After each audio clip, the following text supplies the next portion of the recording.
Hey there, I'm Ryan. Welcome to today's acrylic landscape video. All of the tools and materials will be listed in the video description, and if you'd like help with the drawing process, I will have the traceable along with the real-time traceable drawing video, the ad-free version, all of that good stuff up over on Patreon. This channel is predominantly community funded, so if you feel like you're watching along, you're enjoying, you're learning things, and you'd like to help support the channel, you can find the Patreon link in the description. But with that, let's grab some pigment, let's jump into the painting, and let's make something special together.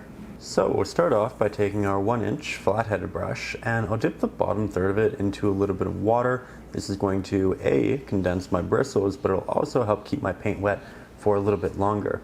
Then we'll head on over here to our palette, and I'm going to start mixing pigments akin to what we have in the sky. They don't have to be exactly it, and I want mine to be a bit more blue, but regardless, we are going to mix two colors to start with, one of which is going to be more of a purpley blue. That'll be for the top of the sky.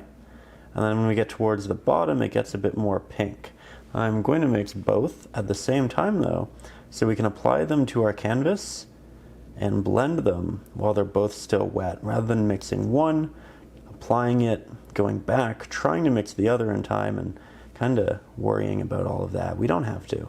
So instead, here, we just mix up a little bit of this titanium white, hint of our cad red, make that nice and prominent on the palette. We want a good amount of it. It's good for the bottom of the sky. Again, the blue is good for the top. And I think these two mixing into each other will be really lovely as well. So once we have our colors at least close to what we want, we're going to head over to our canvas and start the painting process. So now we'll grab some of that darker pigment. We'll just head up to the top of our sky, and you can see very easily, smoothly, spread that across the top. I'm going to paint over some of the clouds that I've drawn in on the top left-hand side, because realistically we can always just resketch those in after. And I want this first application to be nice, thick and smooth. From there, we'll grab some of our transitionary color. This is the second one we mixed on our palette, and we'll make sure that goes all the way across. And then we'll also start bringing it up into our blue. Then we can work our way back down again.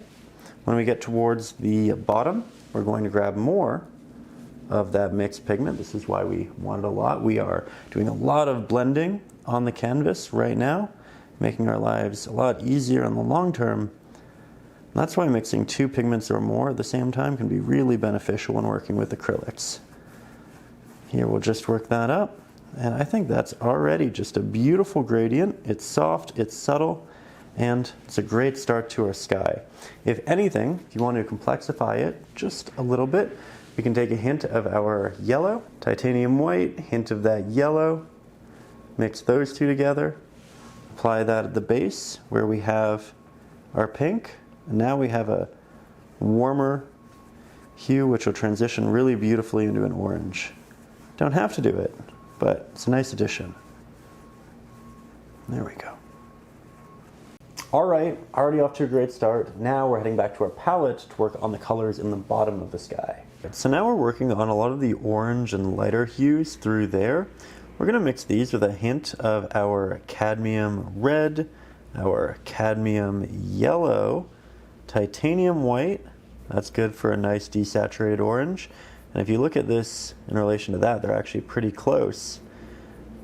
But we can do a hint of Naples yellow as well. That'll keep it nice and thick. That's actually wonderful.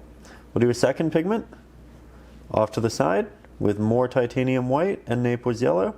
This will kind of sit on the inside of this as a really bright spot, but these two together will be perfect for the bottom of the sky. All right, so we'll begin with the deeper orange, and we can start running that across the bottom of our sky, over our trees.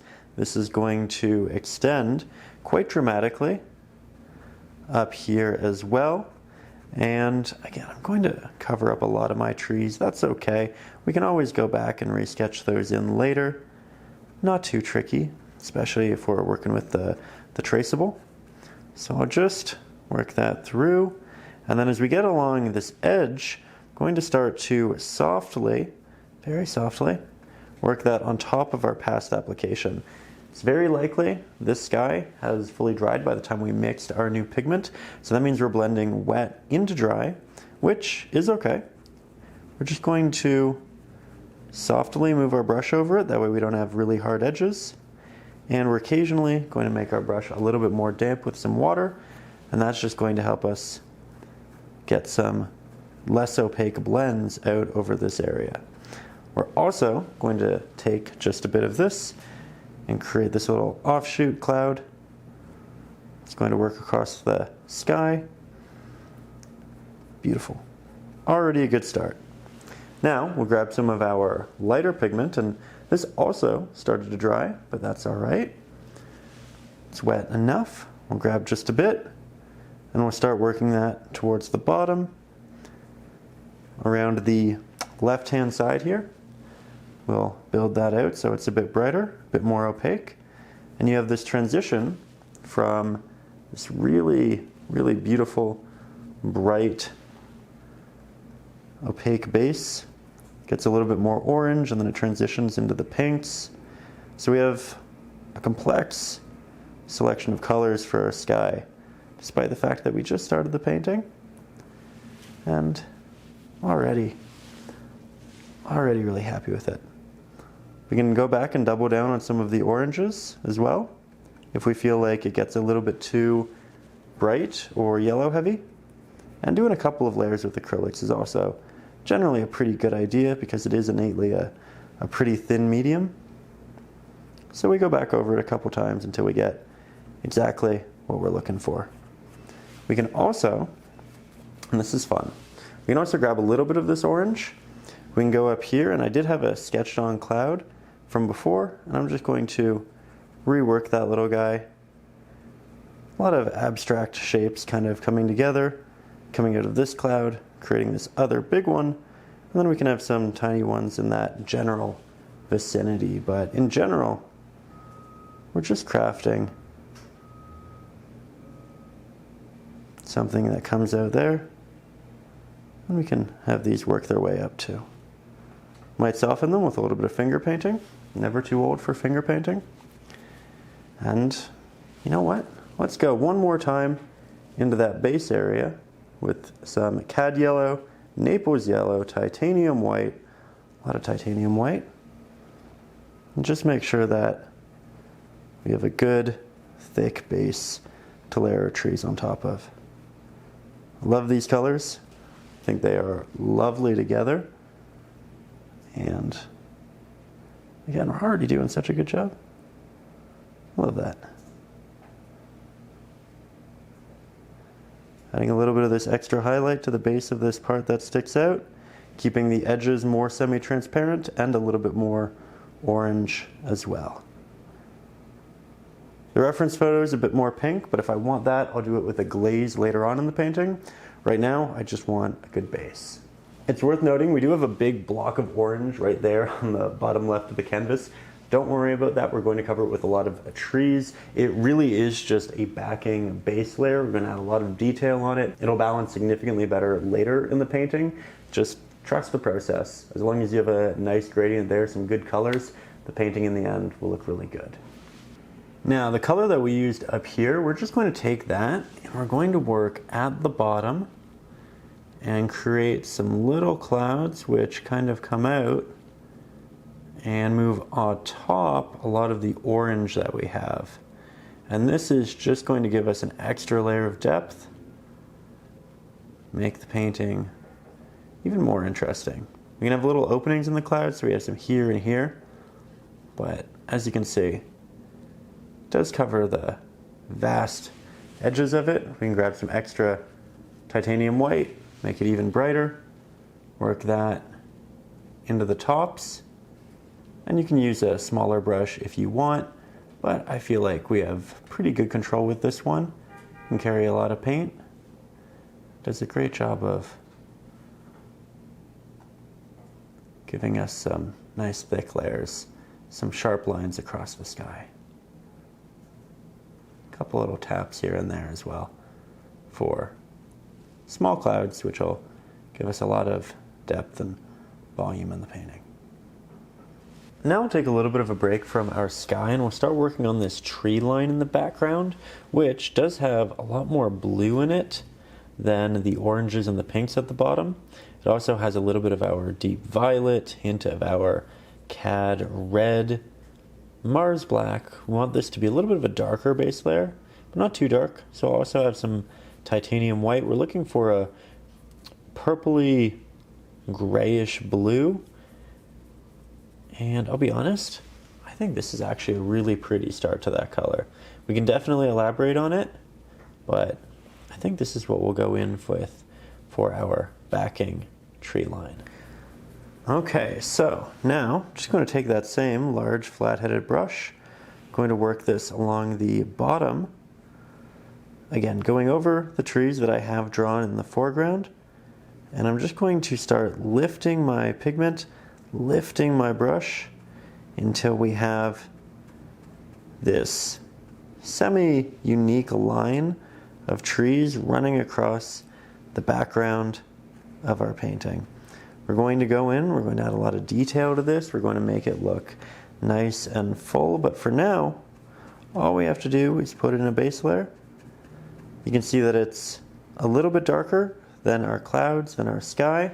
And then we can also take the same brush, we're going to go in with not horizontal but vertical markings and just put little protrusions for trees in the background. We can do these tiny little pieces which pop up, cover portions of our clouds, and again, don't worry too much about the background, we're covering a lot of it and we will continue to do so.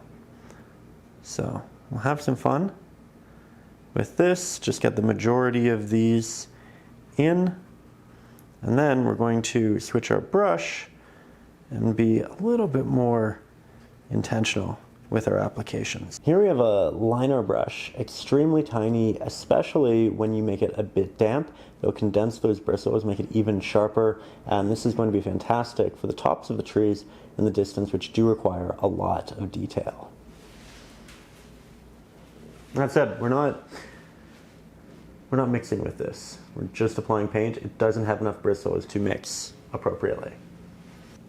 Now, luckily we don't have to do any mixing with this brush because we do have a lot on our palette, a lot of that used pigment from before. And we're going to go into the trees, which you can see on the right-hand side. There are two of them that I've sketched in, just two lines. This one's taller than this one. And then I'm going to do little taps towards the left-hand side, little taps towards the right-hand side. I'm going to try to make the top of this as tiny as I can. So I'm applying as little pressure as I can. And then we'll just slowly build that out as we work downwards. So we are going to have these really big trees over here. We're going to have these really small trees in the distance, and we're going to have trees that are kind of in the middle, size-wise, over to the right-hand side.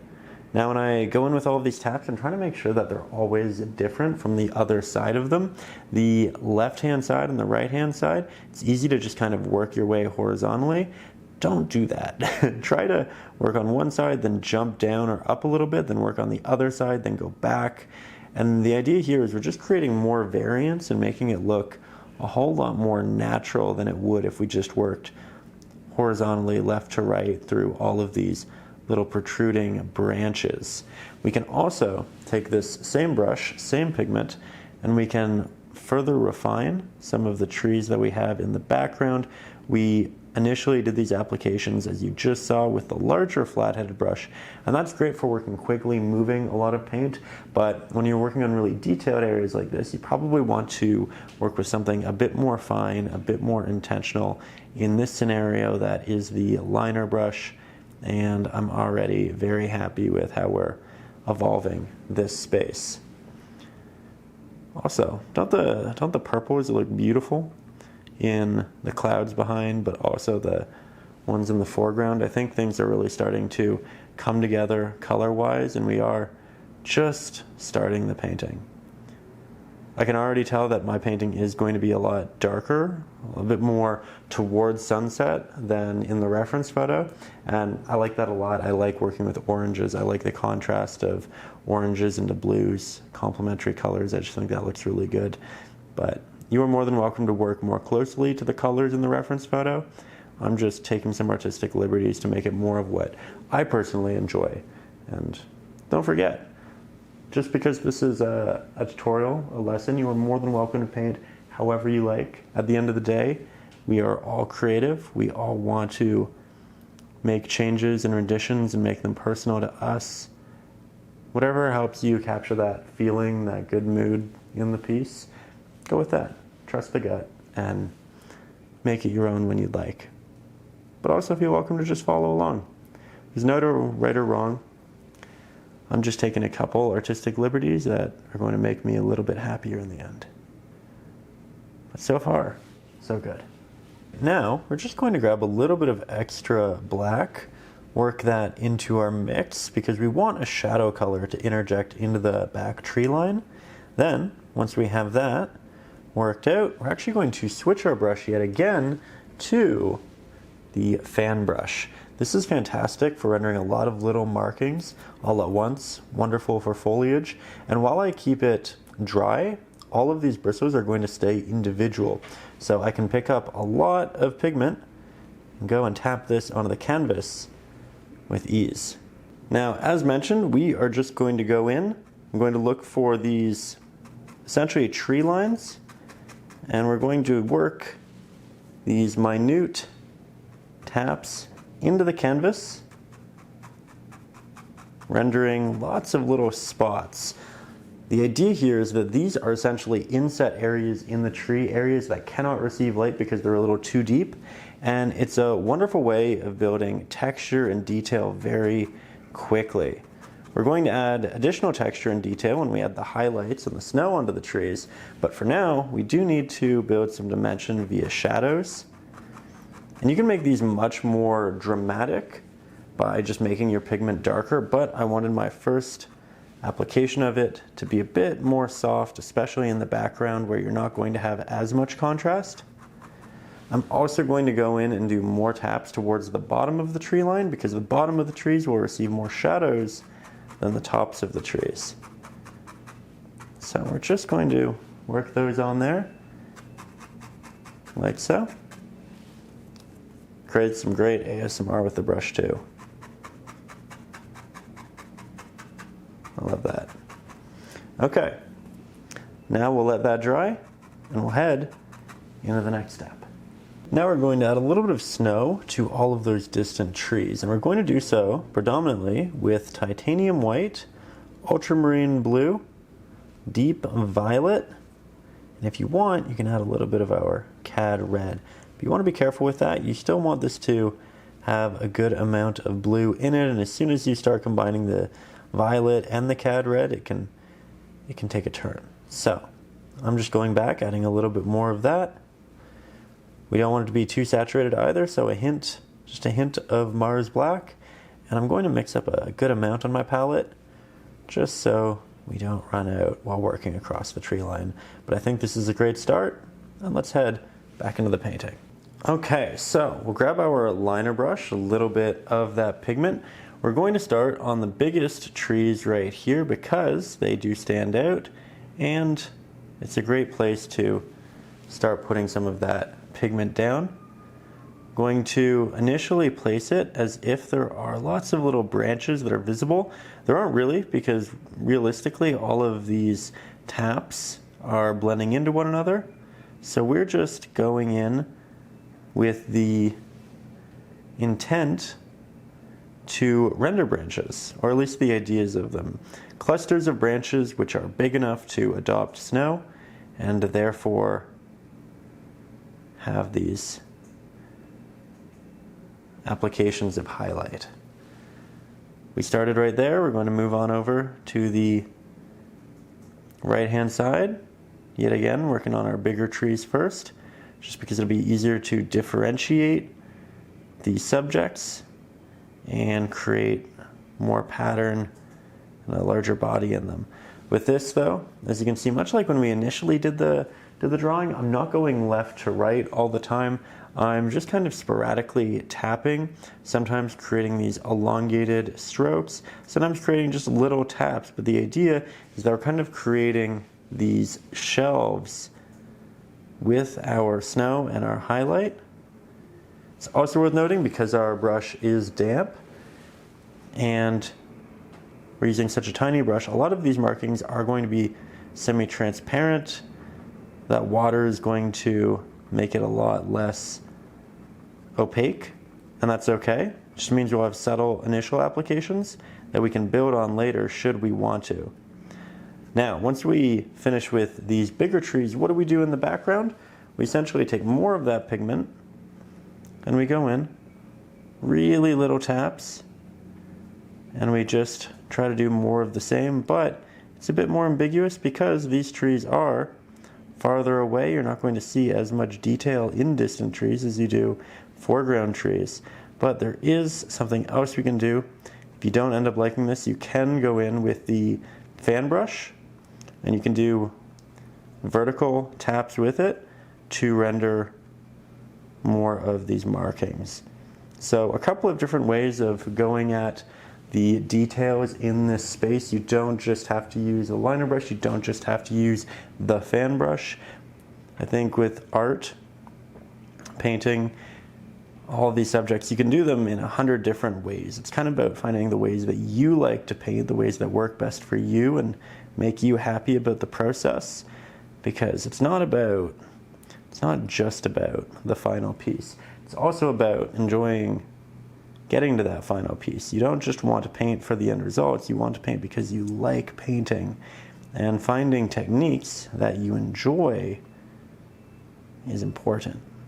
I really like going in and doing all of this little tapping. I like taking my time at the canvas. I like the meticulous nature of filling this out. But I also like that I can kind of turn my brain off a little bit and it becomes this very relaxed, cathartic response.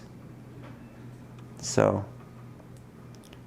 different strokes for different folks. Try to figure out what strokes you like and double down on that, just as I'm doing here. Already though, I think this is turning into a strong painting. And let me tell you, that is a relief, because I tried to do this painting earlier today on a different canvas and it just wasn't working. So I said, you know what, that's okay. We're going to resketch it out. We're going to head back to the canvas. We're just going to do it again until we get it right. And I think we're getting it right.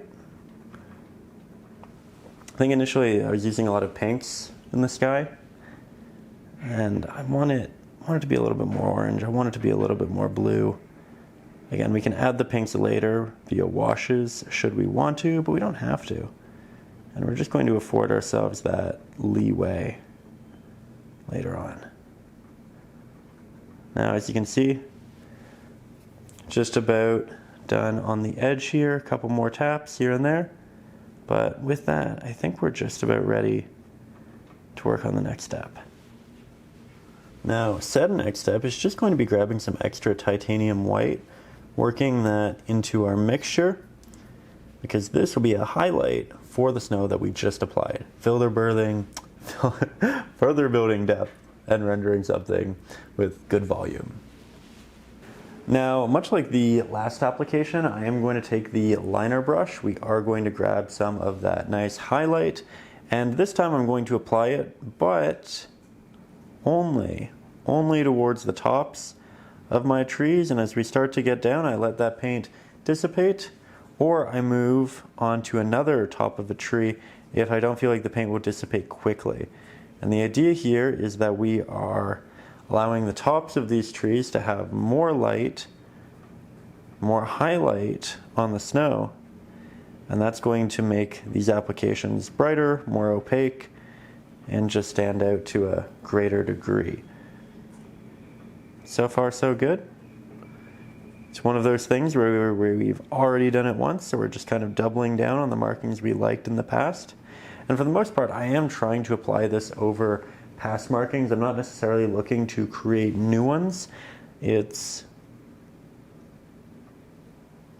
really about reaffirming past good ideas and applications. Oh, it's always so satisfying to watch this part come together. We're going to do a lot of trees, we're going to apply a lot of snow in this painting, and this is a good indicator that we're going to do a great job.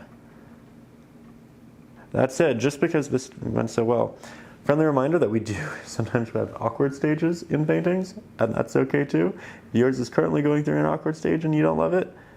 That's all right, we just keep working on it. It is acrylics, it's incredibly malleable. You can keep adding layers until you like it. You can completely cover things up. But if this gets a little too bright, because of the snow, you can also go back in with the initial mid-value underlayer. You can go in with the shadows should you need to. Don't be afraid to work backwards here and there. You never know, I might end up doing some of that too. But for now, I'm just tapping in a little bit more of this snow throughout. Again, I don't want too much at the bottom. There are hints, but it's not prominent. There we go. Okay, once we're happy with this, and I think I'm just about happy with this, we can yet again move on to the next step. Ooh. Oh, that's some good form. Again, the trees right here and here are a bit closer. You can see the details, the separation better. We can add a little bit more highlight to the bottom to further accentuate that separation. But that's a really good start. Now we're just going to work on the trees that are behind this hill right here. They're a lot larger. It means we can work with quite a bit of detail, and that's fun. But we are going to start with our blue, our black, a little bit of purple, titanium white, similar to the darker colors that we had in the back of the shadows. But we can make these just a little bit darker because they're closer to us. And I think this will be a really fun color to build on top of. Now I'm going to begin here by working on the spine of the tree. And that just means going in with that larger flat-headed brush and creating the essentially mid portion of it. I go in with a lot of little taps and then I drag down. And you know what, I think we'll do another little one maybe over here. We want them to progressively change their height. So this one's the smallest, that one's the tallest, this one's the second tallest. And then once we have our bases like that, we're actually going to swap our brush over to the liner. We are all no stranger to that at this point. Grab some of that pigment, and then we can start working our way out. Lots of little taps towards the left and the right hand side, but of course, as noted beforehand, we are leaving openings and just trying to make sure that we do have some space to breathe within these. Now, all of this is going to be built out with snow, and we're going to make it much more dimensional, but we're just starting by getting some pigment on the canvas. And a lot of these, towards the top, the markings will just move upwards because we have tiny little branches, and these are growing, they're protruding, they're trying to reach towards the sky, but then as you get towards the midsection, right around here, they start to get a little heavy because they get bigger. So they're not moving as upwards anymore. It starts to change around that midpoint. And then as we get farther down, I'll show you again right on this tree, it starts to create this bell shape. So it starts at the top and then it comes down and then it lifts at the bottom, because at the bottom you do have newly grown little branches. Those aren't as heavy as the larger main branch, and we are going to get that progress. So we're not just painting horizontal little protrusions and lines. These are all changing, and pretty dramatically, especially as we get closer to us, because we do just see more and more detail, and that's what we're working on instilling right through here. So really like how this is turning out. That said, I can tell it's starting to get a lot darker in the room. You can probably see it in that camera. You can probably see it in that camera. So we might just break out the real studio lights in a minute. Make this area a bit brighter so we can keep on painting today. Hopefully that works. I haven't tried it in this new painting setup. If you're new here, I just introduced this camera to the setup a video ago. So still just trying to figure out how best to film everything. And I think the last time I kind of struggled showing the palette. That's why we're doing all of the palette shots over on the table for the most part. A lot of the mixing. I was just trying to make little improvements to make these videos as accessible and digestible and as useful as they can be. Apologies when I make missteps, but I'll always try to make sure these are great videos for you to learn from and relax to. So yeah, we'll try using some studios tonight. If we don't succeed, then I will just break out the camera tomorrow morning and do some more filming. We'll see what happens. But so far, I like this base. I think we have a lot of good little branches.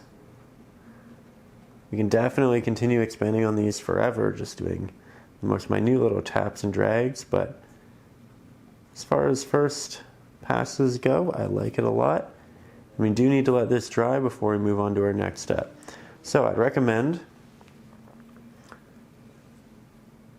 just getting that base in there, and then maybe go and have a nice little hot chocolate break, a nice little tea, something to keep you warm and cozy while we do this painting together. Love painting in the winter because in a weird way I feel like it makes me feel cozy. With that, those are the three primary ones in behind. So I'm going to take said break now, and I will see you in just a second. Okay, welcome to the evening. We are continuing our painting session, and we left off working on these trees right here. I love the way they're starting, but it's time to add some snow. So we are going to take some of our titanium white, ultramarine blue, hint of our cad red, just a little bit. And we'll create this really nice initial pigment. We will not be applying it with that larger flat-headed brush. We will be switching on over to the liner. Make sure that it's nice and damp first. We'll dip that in a little bit of water. We'll grab our pigment, and much like these trees, we are going to apply this to the tops of our branches. However, these branches are much more discernible. So we can be a bit more intentional with where this is, and it's actually going to be quite easy because we already know where it's all going. We have our branches set, and we are essentially just working over the tops of them. The tricky part will be not expanding the branches too dramatically. We want them to be snow covered, but we don't want them to get too thick through this process. So I'm going to try my best to work on top of the previous application while making this slightly higher than the previous application, but not by a lot. I'll also do some little taps towards the center because we are going to have branches which protrude outwards. They're not just going left, right, they're also going back. They're going forward, diagonally. Different things to consider. There we go. And now we have them making that bell shape towards the bottom. It's a little more angular. There's a little bit of a flow to it. I like that. We are continuously going back and grabbing water because that is going to help us make a sharper, more intentional marking. And that's really important in this part of the process. It's also worth noting that we can go in and we can make this even brighter. The blue and the cad red did darken it pretty substantially, but it's still bright in relation to that which we have there, so it stands out nicely amongst the, or rather against the darker backdrop. But later, should we want it to stand out more, we can make a brighter mix, more titanium white heavy, and apply it on top. At this point, I'm pretty happy with the value, the variation between the light and the dark. So I don't know that we're going to need to go back and do so, but it is an option should we want to. Again, I'm going to do lots of little taps through here. Then we'll just fill that out as it makes sense. I'm also not going over every branch, because not every branch will have snow. We'll connect a couple of them here and there, make them a bit more thick. There we go. Very nice. That already feels warm and cozy. Now we get to have a lot of fun and work on all of the snow that kind of wraps its way from the back to the foreground. We're going to start with an abundance of our titanium white, hint of our ultramarine blue, hint of our violet, hint of our cad red. This will make a much more interesting color of our snow than if we had just went with a classic titanium white Mars black mix, or if we just had it with blue. Then we'll mix a darker variant of this just to the left, and this will have more of our ultramarine blue, hint of our Mars black. We want this to be a more gray dark version. Still want some of the purple violet. Still want it to be somewhat saturated, and we want a lot of both of these pigments because we have a lot of canvas to cover. So we'll just go back and forth between the purple violet, the ultramarine blue, and blend these two together on the canvas. Okay, so we're going to take some of that darker purple mix, and we're going to initially work this down towards the base of this larger mound of snow. As you can see, I'm working it from the left to the right. We're going to make this base expand with a wider brush stroke. And then, as we start to near the top, we'll begin to run out of paint, at which point we'll wet our brush, we'll grab some of our highlight, and we'll just carve this from the top down. I want a fairly clean line, like so. Then we'll grab a little bit more, fill in the negative space between the two mixes, just like so. And we'll start blending them together. Because we have a lot more of the darker pigment, it will overwhelm the brighter pigment, at least initially. However, we can grab more of that titanium white, work that towards the top yet again, have it come down, and then we'll do a softer blend, less brush strokes, less pressure. Now, this top part, it will receive more light because the light is from behind and it's illuminating that. However, we will have a lot of reflective light because we are working with snow. Different snow structures will reflect on other ones. So what we actually want to do is we want to create a bit more of a highlight right down here towards where there's essentially a bit of a walkway. So I'm going to add a little bit of snow right through there with that highlight, and then I'll blend it upwards. So the top is brighter, and then this area is also a little bit brighter. And because it's all still so wet, it just comes together very, very simply. I love that. And then we'll do a soft blend at the bottom. So we don't have a hard line at the bottom, but there's a darker area right through there, and that's because the snow comes down and then there's a hard drop off. And that hard drop off just won't receive any light. We want it to be a lot more thick through here. We want it to be a bit more thin through there. And this is something we can accentuate as we continue painting, as we let this dry. But for our beginning stages, I like this a lot.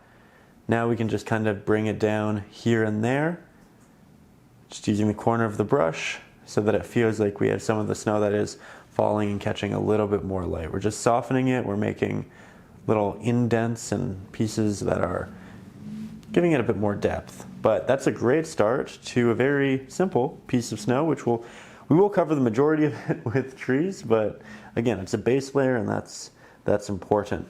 Now we'll grab more of that highlight. We'll work our way into the back, like so. We want this to be really bright because we will have more light back there. So this time I'm starting with the highlight rather than the darker pigment, where here I started with the darker pigment and then I moved into the highlight. Now we'll grab a little bit of the darker pigment. We'll just put that towards the bottom. You can see it's a pretty stark difference right now. And then we'll blend those into one another. Try to make it as soft as we can.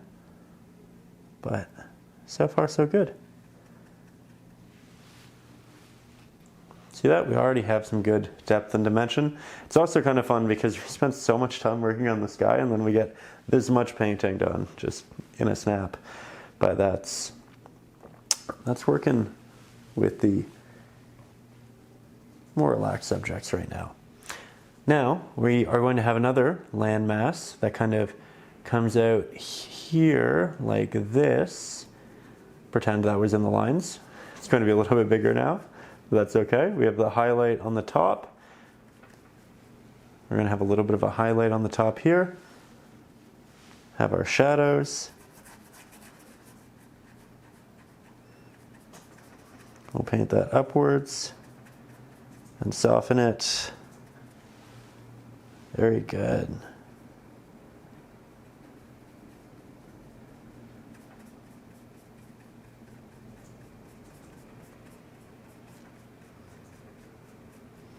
Now, the more of this dark purple we put at the bottom, the more we'll make this mound look taller.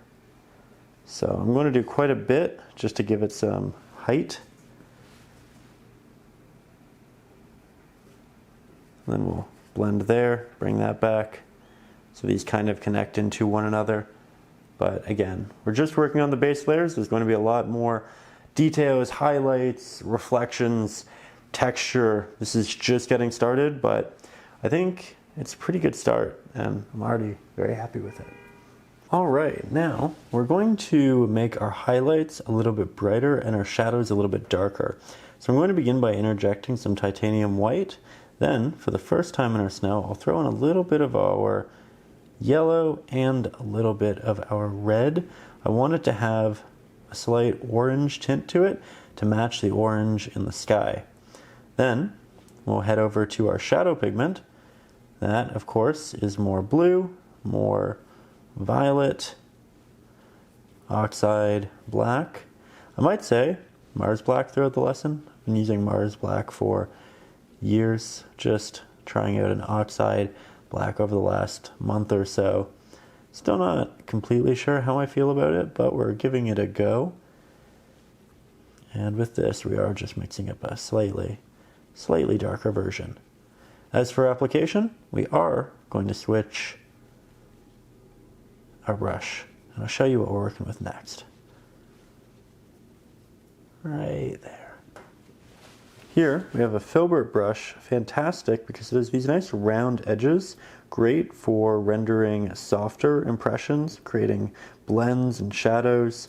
This is wonderful for snow, it's wonderful for clouds, and this is what we're working with to blend next. So we'll begin by making sure that brush is nice and damp. Then we'll grab some of that nice highlight that we have. I'm going to work that into the back, and I'm going to use the top part to create a sharp line initially along the top to match the sharp line that we have up here. And then I'll use the softer corners of the brush to do a blend downwards. Now all of the snow in the back has fully dried, so we are doing a wet into dry blend.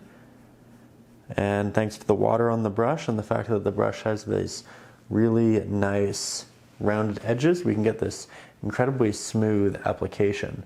I'm also going to run some of that towards the top here because we'll have a lot of that warmer light working its way down in the painting, just from here. And again, soft little blend, like so. If you don't have a filbert brush like this, you can pick up my brush set. There's a link in the description. And all of the brushes I use in these lessons are from that set. So you don't have to worry about having the same brushes. You will most certainly will. You can make the same applications I am. Doubling down on some of the areas that I really like, just making sure they are as standout and bright as they can be. As you can see, dissipates as we move downwards, dissipates as we move towards the right. So it gets more and more of that bluish purple. But we're not quite done there because we have all that darker purple on our palette as well. We'll grab some of that. And I know I want this area to be a little bit darker towards the bottom. So we'll just create that shadow. And then I also want this area to be a little bit darker because it goes up and then out and then up in the mound. And this area right through here in the mound will be quite dark. So I'm just going to throw a little bit of this darker pigment in there and we'll blend that out. So we have this lighter shelf at the bottom, progressively gets lighter as it works towards the top. It is going to be darker towards this left-hand side because this is a taller mound through there. It's not so tall over on this side. Oh, I already love that. It's so much more interesting than it was. Good textures, good sets of values, and a simple subject like our snow can really start to come alive. Here we'll throw a little bit more of those shadows down to this area. Grab a bit more water on the brush just so that it's nice and clean.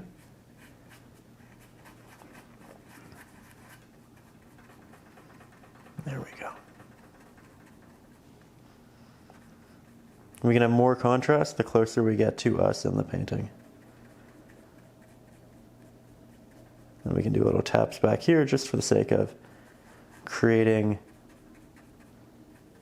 little divots and indents in the top of the snow as well. Just makes it a little bit more interesting. Great start.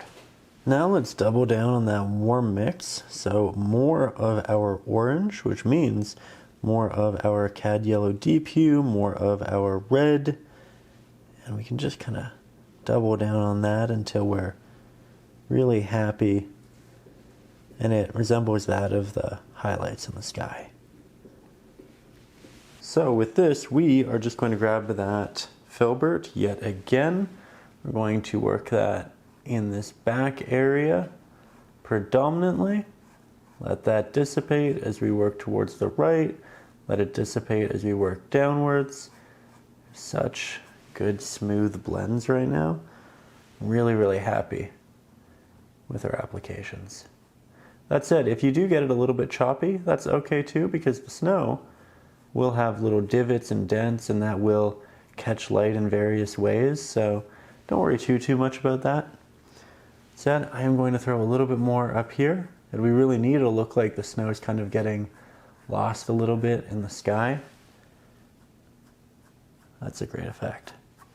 And we can add just a hint over here for the sake of color complexity, and there will be a hint of highlight here too.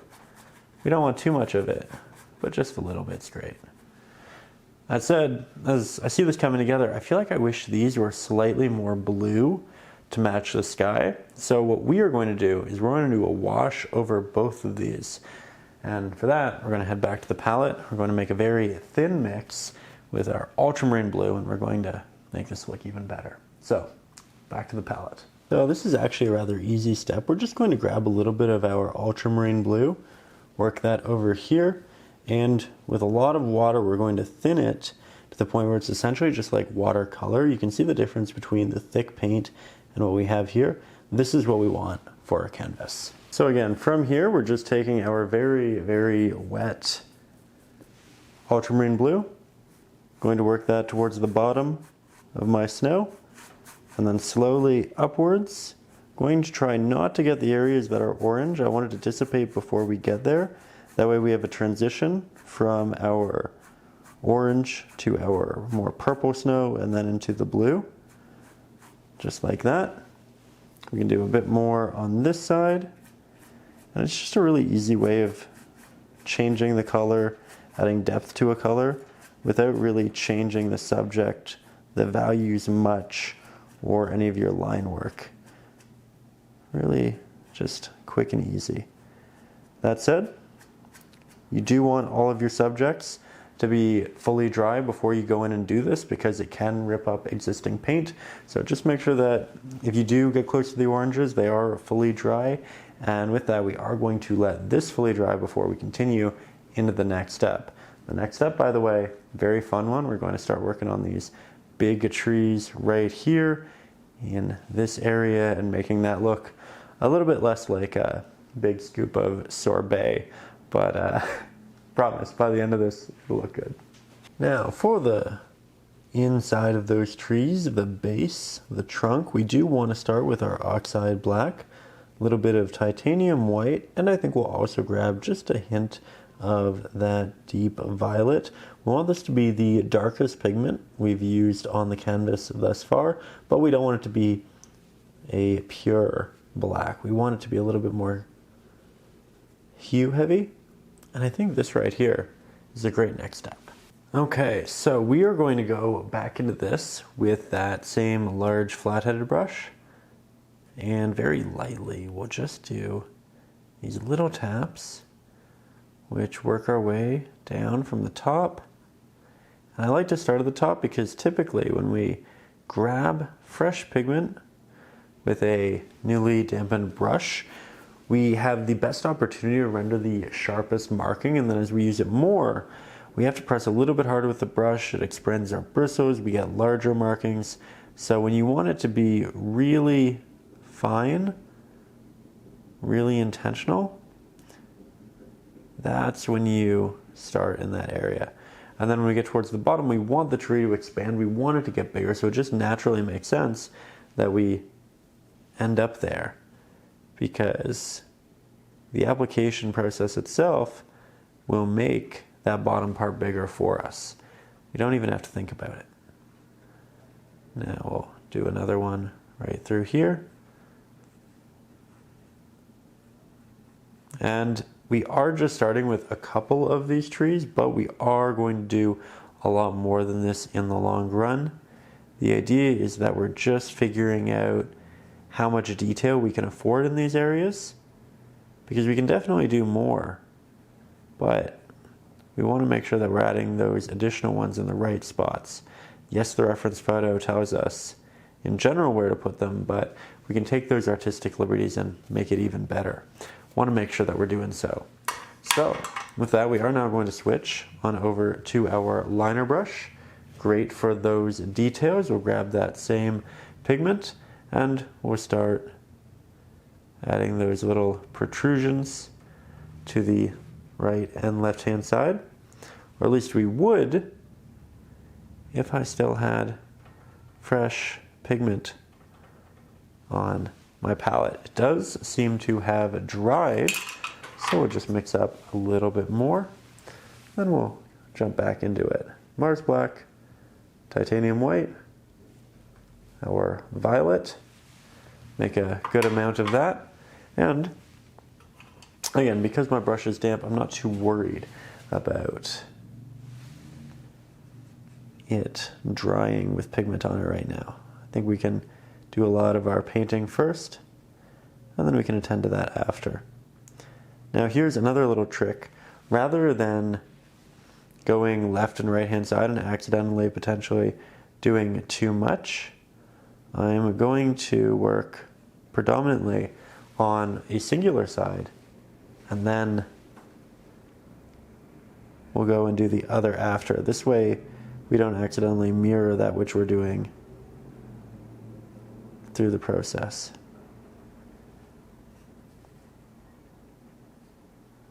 And it's going to get pretty full towards the bottom. So as I run out of paint, I'll work in that area because these markings are naturally going to be a little bit bigger. I'm going to take a couple of steps back, make sure that I like how it's looking, and I think so far that's a good size. We can definitely make these wider and larger as we continue, but I don't want it to do too much too early on. So I think we'll head on over to the other side. Again, do some of these nice taps, try to make it unique. And the more of this you do, the quicker it will get, because we just build those motor skills, feel more and more confident and comfortable in these applications, in these settings.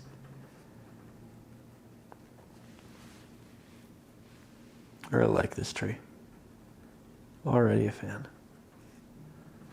And you can take even more time than I am. I'm being a little bit quicker than I would be if I weren't painting on camera. I just want to make sure the lesson isn't too long for you. I think it's important that we take enough time, that we do a good job, but I also still want this to be a digestible lesson. There we go. It's a good first tree. Now we'll head on over to the other side. And much like that one, I'm going to start on a singular side. Taps get as small as possible towards the top, and then they get more elongated towards the bottom. We still have openings in between branches. We have little offshoots and branches that come off of branches. And as we get towards that midsection, rather than all of them leafing up, they become more horizontal. Then towards the bottom, as we talked about earlier, you get more of that bell shape. So it, at the end, kind of flicks up, but in the midsection, there's a bit of a dip and a drop.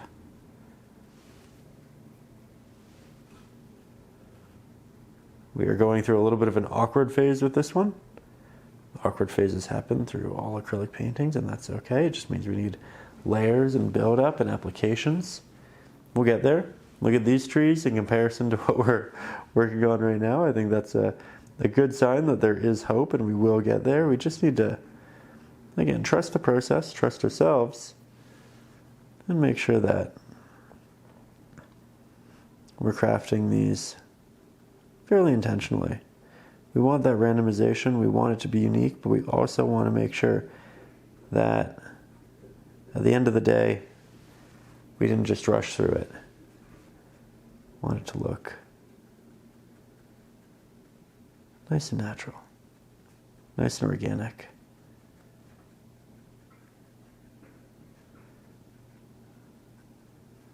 Going over some of the midsections a couple of times, just building up those values. Yet again, I'm going to take a couple of steps back from the painting.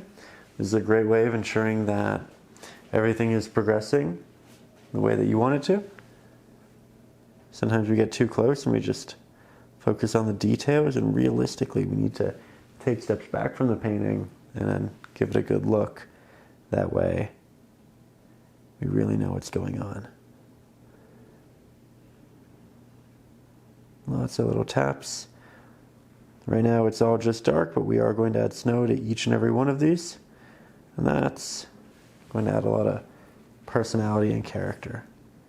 Now here we're at an interesting point that we haven't really been before. A lot of our branches from both sides are going to start intersecting. It's going to look a little messy, a little busy, and that's okay. That's actually how it's meant to look in nature. You see trees overlapping, crisscrossing all the time, and we want to reflect that in our painting as well. It will make it stronger in the end.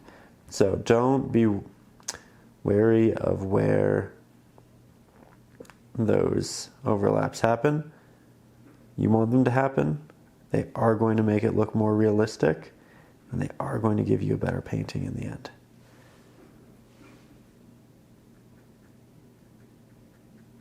There we go. Also, again, it is acrylics. These are all very thin layers, so make sure that once it's dry, you go in and you do a second one. Just try not to make your branches get too thick in that process. That said, I think I'm going to go ahead and do that second layer off camera just for the sake of, again, saving you time, making this a little more brief, but I'm not going to do anything different than just go over the lines that I already have and make them a little bit more opaque. Then we're going to jump into the next step together. Okay, so we applied our second layer. I think that the bodies of these look a lot more thick and natural. Though, speaking of natural, something we really need to do to make these trees look more natural is add other smaller trees. All of our trees aren't going to be developed to the same point. We are going to have tinier ones. We're going to have ones off to the side that aren't necessarily in frame. So with that, I'm just going to take that liner brush, and I think I'll throw in little tree right here, like that. Another one that kind of just sticks into the woods. We can do another to the right. There are a couple in the reference photo. I'm just kind of working with the general composition to include more. But the idea here is that we want little ones which are just growing for the first time. We have some that have maybe been growing throughout the year, and they just have little branches, nothing too dramatic. And then we can also have trees that are off to the side. So I think we'll have one that's kind of working its way. You don't see the middle of it, you just see the branches that kind of come off. And we're not going to go in too much detail with this one, but I do think that in itself adds a lot of reality to the piece. So it kind of probably goes from there to there, but we can only see just the edge of it. We can also take this mixture and we can do little taps in the snow to show that there are little pieces of grass or different debris that are kind of scattered about. That can make it look nice and interesting. So far, I think we're off to a really good start. And once all of this is dry, we can start adding some snow onto all of these. Make them look a lot more natural and complete. Very good. One of those subjects, one of those areas where it's really difficult to stop sometimes. Just enjoy adding all of the little textures and details. I like that though. All right, now we'll just mix up more pigment for our snow. And I think we'll go back to more of the classic mix, using a lot of titanium white, hint of that ultramarine blue, hint of our deep violet, and a hint of our cadmium red. Want this to be bright enough that it stands out well, mixes in with the snow that we have, but also that we can make it a little bit brighter should we want to in later steps. I think this looks pretty great. So let's head back over to the canvas. And of course, as you know, we do most of our applications of the snow with the smaller liner brush. I'm going to go into the tops of a lot of these markings. We'll run it through the middle as well, here and there. Also, not just strokes, we're also doing lots of little taps, because there will be tiny little protruding branches that work forward, and those are going to present just the fronts of them and the tops. And in that scenario, you only see just a hint of this highlight. So we're just going to continue working our way around these. And admittedly, if you're looking in this camera, it might be a little bit rough to begin with, but that's because we are painting at night. I have a couple lights on the canvas and it's pretty heavy glare from the angle I'm on. So I can't see it as well as you can, but I'm doing my best, and I can always go back in and fix it up in later steps. Really like what it looks like down here. Once we start crossing over into multiple trees, it just gets so natural looking. We went from these mildly artificial silhouettes to something that's much more detailed, believable, lovely. There's something about snow on trees, a good buildup of it that's just wonderfully reminiscent of growing up. The things you notice when you're young, you know? We get older and we start paying attention to other parts of life, and we forget just how pretty seeing a little bit of snow on the tops of trees can be. But that in itself is an experience, something to appreciate, something to love, and here today, something to capture in our painting. So that's what we're doing. Making sure that we still think about, care for, and render the little things that make life great.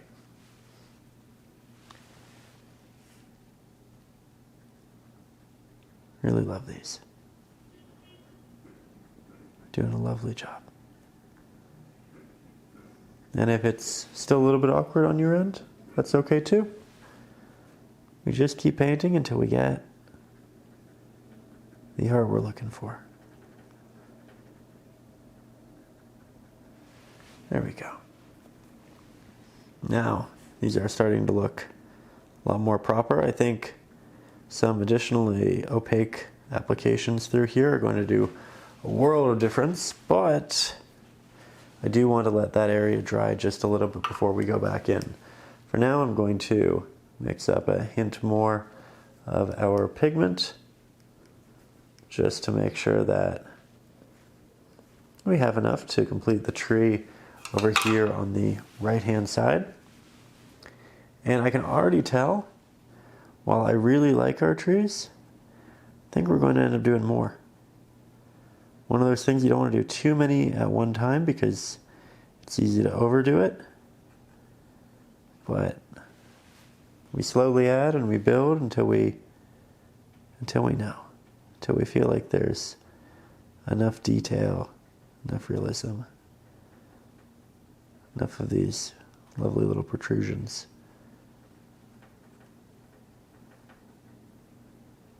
There we are. Again, I'm having a little bit of a trouble seeing it right now, but I'm going to trust that we're doing a good job, and I'll fix it up in a second. Hope you're having a lovely time. Hope it's going really well for you. There we go. Lovely. And of course we can go back and double down on any of the areas we really want to have bonus highlights for that. Just add a little bit more of your titanium white to the mix, brighten it up, and jump back in once it's dry. I think this looks good, and if it does, we're going to move on to the next step. Good morning, good morning, good morning. Welcome to the final day of this painting lesson. We've still got quite a bit left on the right-hand side on the bottom here, but I'm confident we can do it. Really like what we have going on so far. We're definitely going to go back in and add some highlights into the sky, into the snow reflecting in the background, some bonus details in there, but so far, I think it's looking like a great base. And next, I think we're going to start working in our reflection down here. Now, there are a couple ways of going about this. However, I think we are going to start with a simple gradient, very much akin to what we did in the sky. So we're going to have the orange, and the orange will be right here, and then we'll transition it to a blue, but because it's reflection, it's the opposite. It's upside down, so the blue will be down here. Orange, blue, blend, and then we can add in additional features like that of the reflections of our trees. And we can add a lot of snow and different things on top, but it's going to be a really fun day. So with that, let's get to mixing and let's have some fun. So yet again, we'll mix some of our orange using our Cad yellow, Cad red, titanium white, We don't want this to be too saturated, so we have an abundance of that titanium white. It'll also thicken it pretty dramatically. If you just work with the cadmiums, you're probably going to have something a little bit thin. It'll require a lot of layering. So we just bump that up till we're happy with it. And this will be great, again, for the reflection of the warmer part of the sky. But the darker part, let's move on over here. Grab an abundance of our ultramarine, a little bit of our oxide black, titanium white, almost said Mars black again. I am trying a different black for these. We'll see if we like it. I think this is a really pretty color, actually. I like that a lot. It has a little bit of that in it, so it's super cohesive. They feel like they could blend into each other well. It's not too blue, it's not too saturated.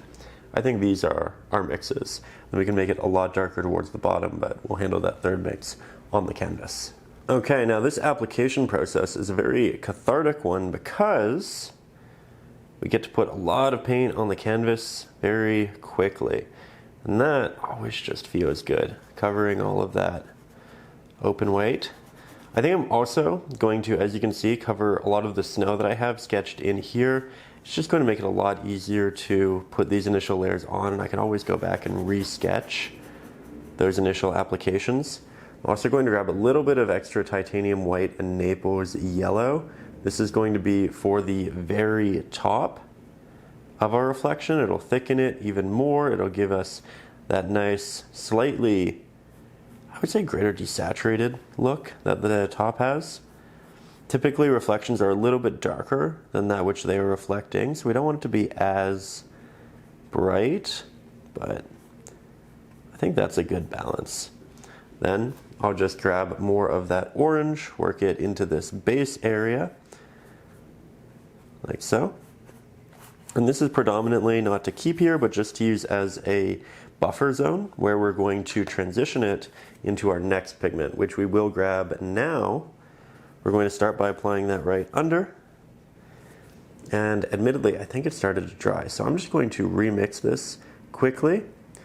This time, we do want a little bit of our orange in there, so I am grabbing some cad red, some cad yellow, titanium white. Hopefully you can see that well on the camera. We did just mix it. I'm just trying to remix the pigment we had before, or at least something close. We'll work that in. I think it could use a little bit more blue. And this is kind of fun because you get to see me problem solve in real time. It's one of those things where the painting process doesn't always go exactly how we intend it to, and that's okay. Sometimes we change things on the fly. Let's do that. Let's do that right now.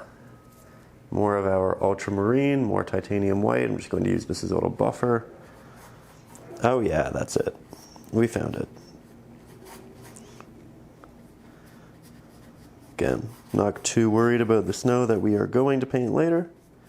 Right now, I'm just getting this reflection in to a place that I really like it. Let's grab more of the blue, work that in there.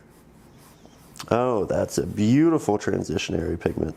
It's subtle, it's nice. We can add more highlight to it. Oh yeah.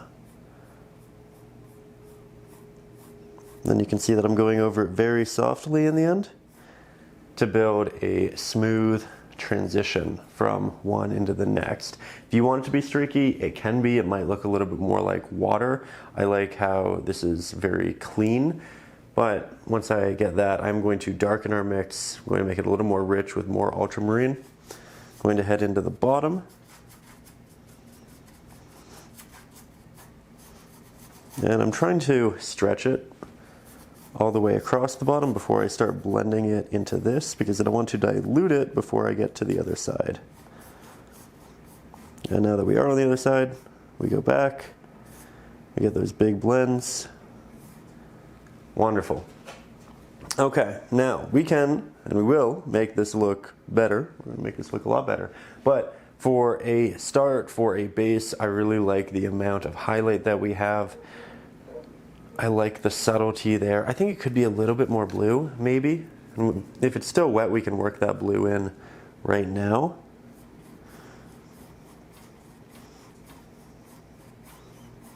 There we go. And we got our blue. Wonderful. We can also do glazes, washes, but I think I'm very happy. And if there are areas that you don't love, that's okay, because we can cover them up with snow in a further layer. That said, this is acrylics. I do recommend doing a second layer of this just to make sure that it's nice and thick.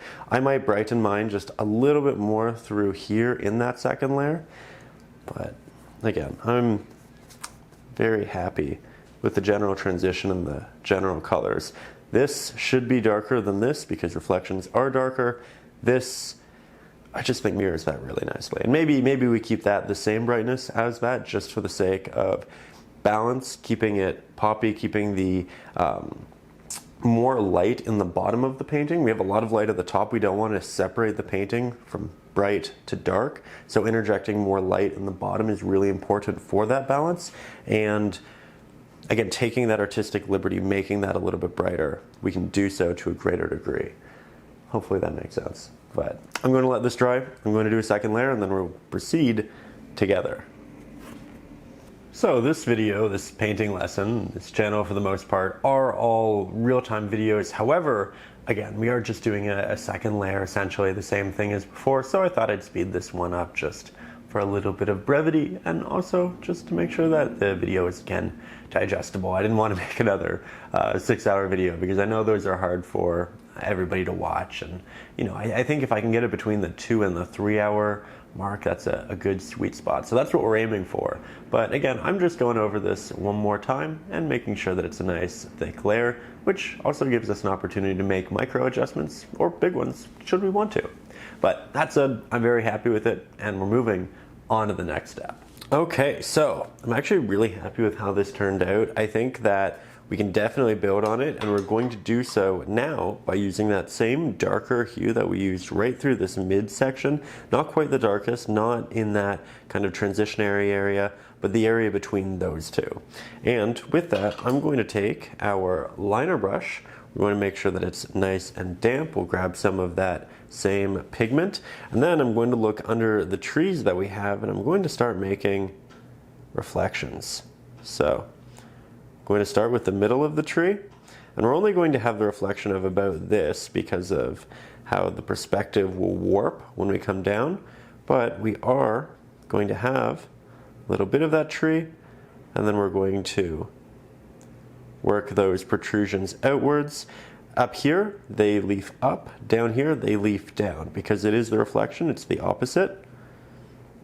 And here we're just trying to get a general tree shape. It doesn't have to look exactly like that. The brain will say they look very similar, they look the same, as long as they do look similar.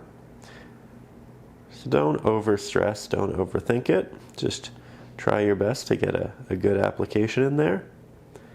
And once we have one of those, we're going to head on over to these guys, because you can see these peaks are actually pretty similar. It's over the edge, so you won't see it to the same extent, but you will still see a little bit. And you can see that I'm moving my brush before I make the commitment in the stroke. Most of this is going to be covered up by an abundance of snow, but we want the little bits to show through and add some extra detail and dimension. Here you can see there's white canvas, so that's definitely going to get covered up, but again, good little hints of the background make for a much more interesting painting. We don't need to go all in on it. We just need enough. We have another one right here. This one is taller than this, so I need to make this reflection deeper down than this one. We can fix that one of two ways. We can, you know, cut off a little bit of this, or we can go back and just make this bigger. When we make one bigger, though, we typically have to go back and make multiple a little bit bigger, so we'll do that here. And honestly, I'm fine with this. I liked where they were, but I felt like they could be a little bit more prominent. especially with the snow in this area. Like that.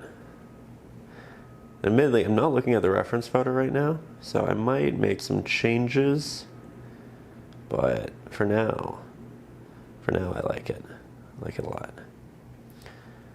And this guy protrudes pretty dramatically, which is nice because it brings this darker reflection over into the edge, gives us more of a vignetted effect, and that brings the eye in towards the middle of the painting, because the eye will innately go to the brighter, more high contrast area, and if this is a lot of dark on the edge, then it won't stay here at all. Want to move subconsciously that way. We can also just do a little bit of this tree. But let's take a couple of steps back, give it a good look. And you know what? Looking in the reflection, these trees are a lot bigger. Okay, you know what? I'm going to commit. Let's do it. Let's build more of our trees.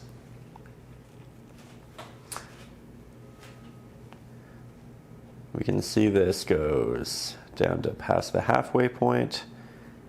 And you know what? It's actually, I would say, better to start off with something that's smaller and then build bigger like this, because it gives us an opportunity to just get the bare bones in there, make sure we like it, make sure we like the placement before we really commit to a lot of pigment. And that's what I'm doing right now. Now we're committing to pigment. But we know we like the locations, we know we like them in relation to each other, and now we can really build. We can also, it seems, have a bit of a reflection of this snow, the shadow. So we'll just bring that loosely here. And as you can see, going in with a pretty light wash almost. I don't want the reflection to feel too hard, too strong. I just want it to be working its way into the ice, mildly, subtly. And then we can, again, expand all of these in the way that we did this one. This tree is taller than this. This tree is about equally tall to this, and then this one's a little bit less. So we start with those midlines. And you know what? I can already tell I like it better. I'm really glad we did put in that extra effort. I think this is one of those little tests in painting, in art, where you have an opportunity to really expand on a piece if you decide to put in the effort. We did, and I think we're being rewarded for it. So that's always a great feeling. That said, we are covering most of this up. So if you don't like certain areas, remember that that is okay. It's not a big deal. You can see that my applications also get less and less prominent as we get towards the bottom. That's just because I'm running out of pigment on my brush, and I like it that way because it gives us more of a washed out reflective look. Typically with a reflection closer to the subject, it'll be a bit more stark. You'll have a better view of that subject. And then as you move farther away from it, those reflections distort more. They get darker, they get less saturated, typically. So that's just what we're instilling here.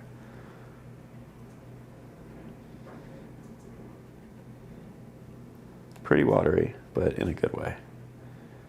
And you can go over this many times if you would like to. It's much like other subjects in that multiple layers can help, but I do like that some of it's semi-transparent. So take it slow.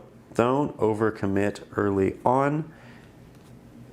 I'm just going to grab a little bit more of our pigment.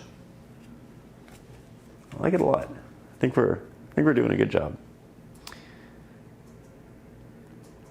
It's also worth noting, I think a lot of people, when it comes to reflections, they feel like they've already done the subject once, so you get a little more loose, a little bit less intentional. Try to stay intentional with your markings, right? We want to be loose and flowy to a point. We want to make sure that there's a good movement in the piece as a whole. We also want to make sure that it still looks like a reflection. We want to make sure that it looks like we put time and care into it. We put time and care into the top, we should put time and care into the bottom. So you can see that I'm doubling down on a number of these. And we'll continue to do so until I have the opacities that make me happy. And it's not a perfectly dark opacity, right? It's not opaque, but it does vary. Up here, it's a little more opaque. Down here, it's a little more transparent. It's also a lot of fun to build.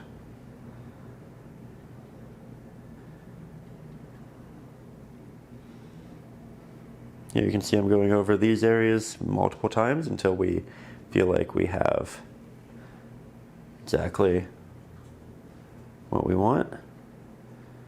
And that's something I really like to do in painting as a whole. I don't finish an area upon approaching it. I work on it, I take a break, I go somewhere else. I work on something else, I take a break, I go back. And I do that back and forth for the sake of balancing subjects and just really feeling out how full they need to be as a whole, especially in relation to each other, because that's a big thing. Subjects are heavily reliant on that which is beside them.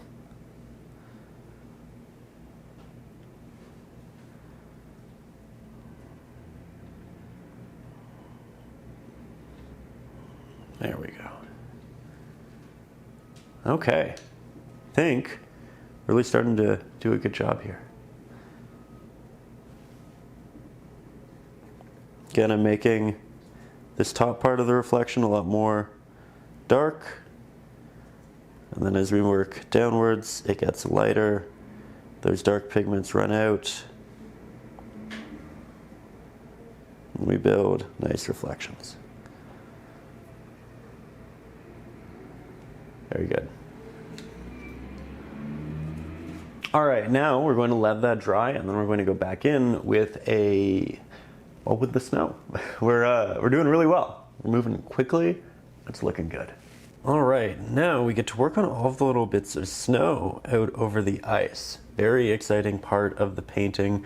We are starting with a little bit of our ultramarine blue, deep violet, maybe a hint of our cad red. We're just working on the under application. This is the base layer. It's going to be a little bit darker than the top of the snow.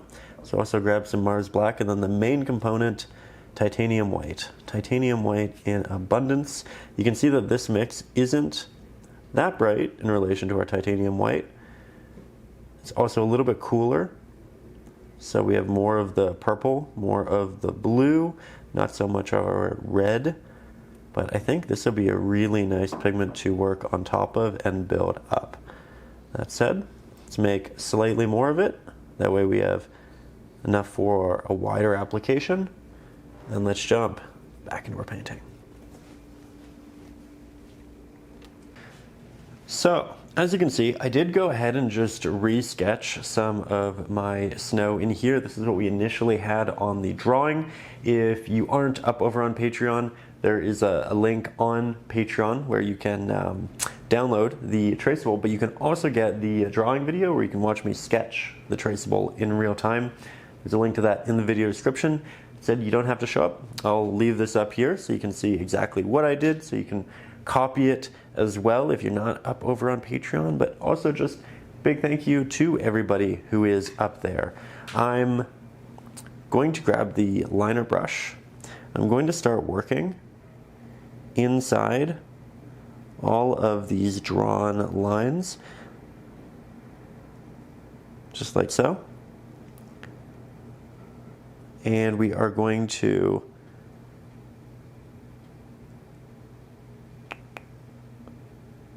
try to be pretty precise. I don't want to overdo this area early on. I want to make sure that we have a smaller amount of snow that we can then build on later. Now, there are some larger areas where you might feel inclined to work with a larger brush, and you are more than welcome to do that.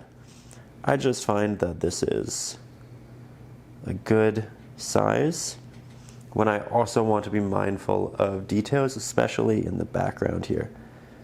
There's a lot of space to work into. That's actually really nice. You can see how it blends pretty beautifully into the back area of this snow. It means we did a good job color matching. Lots of little taps throughout. And we also have to work on this back section as well. But so far so good. When we finish applying this layer of snow, we will have covered all of the blank white on the canvas, which always feels like an accomplishment, one I am certainly excited about. I am going to cover up a little bit of these trees, not intentionally, it's just kind of a consequence of needing to go over these areas again, but that's okay because we can go over the trees yet again. I'm also going to bring some of the snow out here, and my pigment is starting to dry, so I have to be a little more intentional with my water. As your paint dries on your palette, you can grab more water on your brush, bring that into the paint. It'll keep it wet for a longer period of time. Now you can see I'm really able to move this around in a way that I wasn't without said water. It'll make my layers a little bit more thin, but I'm okay with that. I'm happy to do more layers, and sometimes you just want more thin layers.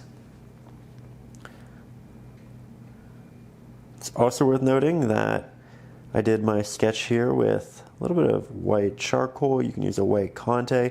Really anything that just comes off with water is a good solution for drawing over painted canvas.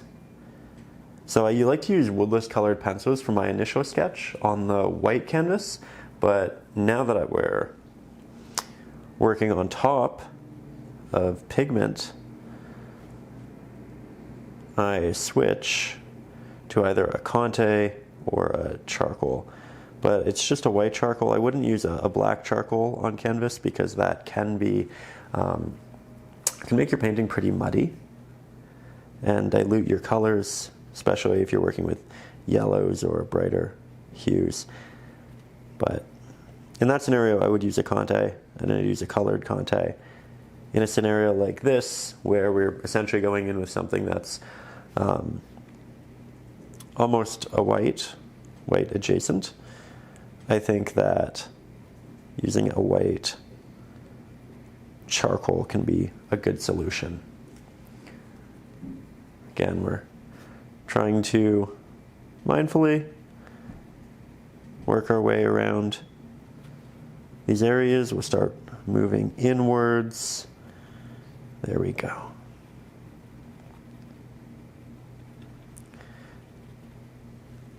I love that.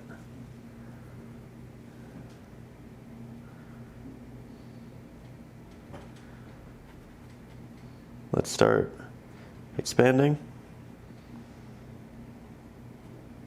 out into the little bits that protrude. We have a lot of snow to cover. Still have quite a bit of canvas, and I think we're at the point where I just need more pigment on the palette. So we're going to make our brush really damp to begin with. That way this pigment stays wet for a longer period of time. Grab some of that ultramarine blue, hint of our red, hint of our purple, hint of our oxide black. Getting better at calling it oxide black rather than Mars black. It's taken a little while, but we're getting there. And we need a lot more titanium white, a little bit more blue. We're close. The more you mix, the quicker you'll get at it, the more intuitive it will become. And there, I think that's a pretty good color match to what we were working with before. So we'll pick up our little liner brush yet again. We'll work that inside here because this was all really thin. And I can tell that I'm actually ripping some of the pigment off of the area because it is so water heavy. So before I go back in and thicken this, I actually need to let it dry fully. So we're going to take a break from there. It's going to look a little awkward for a period of time. It's okay. Acrylics do go through their awkward stages. That can be towards the start, it can be towards the end. We are just starting these subjects, so we can count that as towards the start, but it is towards, I guess, the end of the painting. Here we'll work some of this snow around, or ice rather. Snow on the ice, it's probably a mixture of the two, around this larger bit of snow. And I think this is fully dry, so we can go back in. I can tell this mix is actually a little bit brighter than the one I had previously. So I'm going to use it as a highlight on the areas in the back. Initially we wanted to go in with the darker pigment and then we build it up and we go into the lighter. So it has a little bit of depth, and now we have an excuse to do that a little bit earlier than I intended, but that's no issue at all as long as it's dry, as long as we have that base layer down, it is going to work out well. So far, again, I like it a lot. Okay, now we can do little protrusions, areas that kind of come out. And this is detail work right here. All of these little splashes of snow and whatnot are going to make this feel really, really nice. Let's start applying this over here. And I'm starting with this lighter pigment in this area, which is something that I wouldn't necessarily advise. I like going in with a darker pigment first. So you know what? I'm actually not going to continue that way with this pigment. I'm going to just lighten some of the edges of the pre-existing areas that we did do, areas that'll get a little bit more light, like so. I'll see if this is dry, because if it is, this will be a good opportunity to go back in, giving it a shot, and it looks like it was dry enough. Very good. So we can build up these highlights in that central area. This central area will get more light, so I'm okay with these highlights being pretty bright along the edges. And towards the back here, I'll let it dissipate and blend into the darker application. That way it's has some depth to it. So far, so good.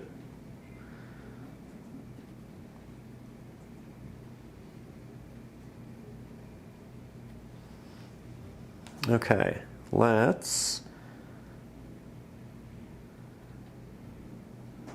expand. Lots of little taps. Again, we're going to create little mounds of snow out here. The details are where this comes alive. The details are what we're starting right now. Okay, it's looking good. I might do a little bit of this highlight over here just because this area will get slightly more light. I don't mind starting with the highlight in an area that will get more light. So I'm just putting it towards the edge. I'm letting it blend back a little bit. I don't want too much highlight here because I want that to be more vignetted, a little bit darker.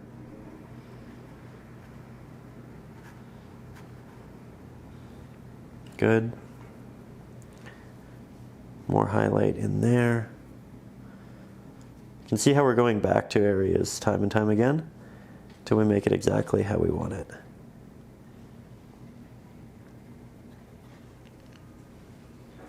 Let's also create some larger bits of snow that are kind of out on the ice. Little mounds and whatnot. I can see those in the reference photo. I like them. I like them a lot. Let's not overdo it, but let's do a couple. And remember, if you don't like it, it is acrylics, it's okay, we can just paint over it. But I think that these create a lot of interest.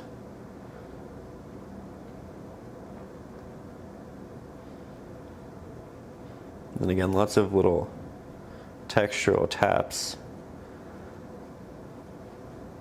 as the pigments start to run out and you get this very semi-opaque application.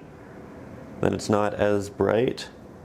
Can look like movements under the water, which is really nice. Shows that we have thin ice. A little spooky to walk on, but really pretty to look at because you get so many different optical occurrences.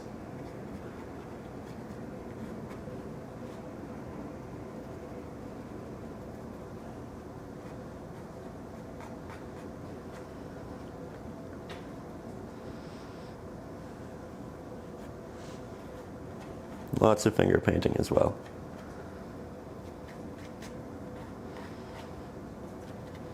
Doing a little bit more along the edges.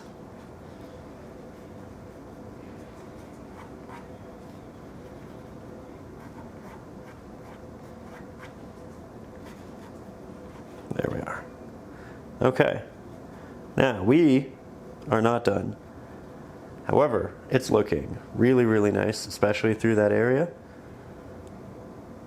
I think I want to take a couple of steps back, make sure that we're progressing in the ways that we want to, and then maybe we work on the snow through there as well.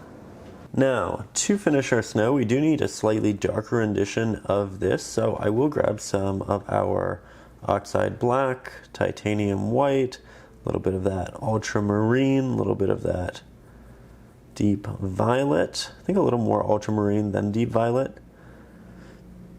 Now we have a lot of color, so we can work that backwards.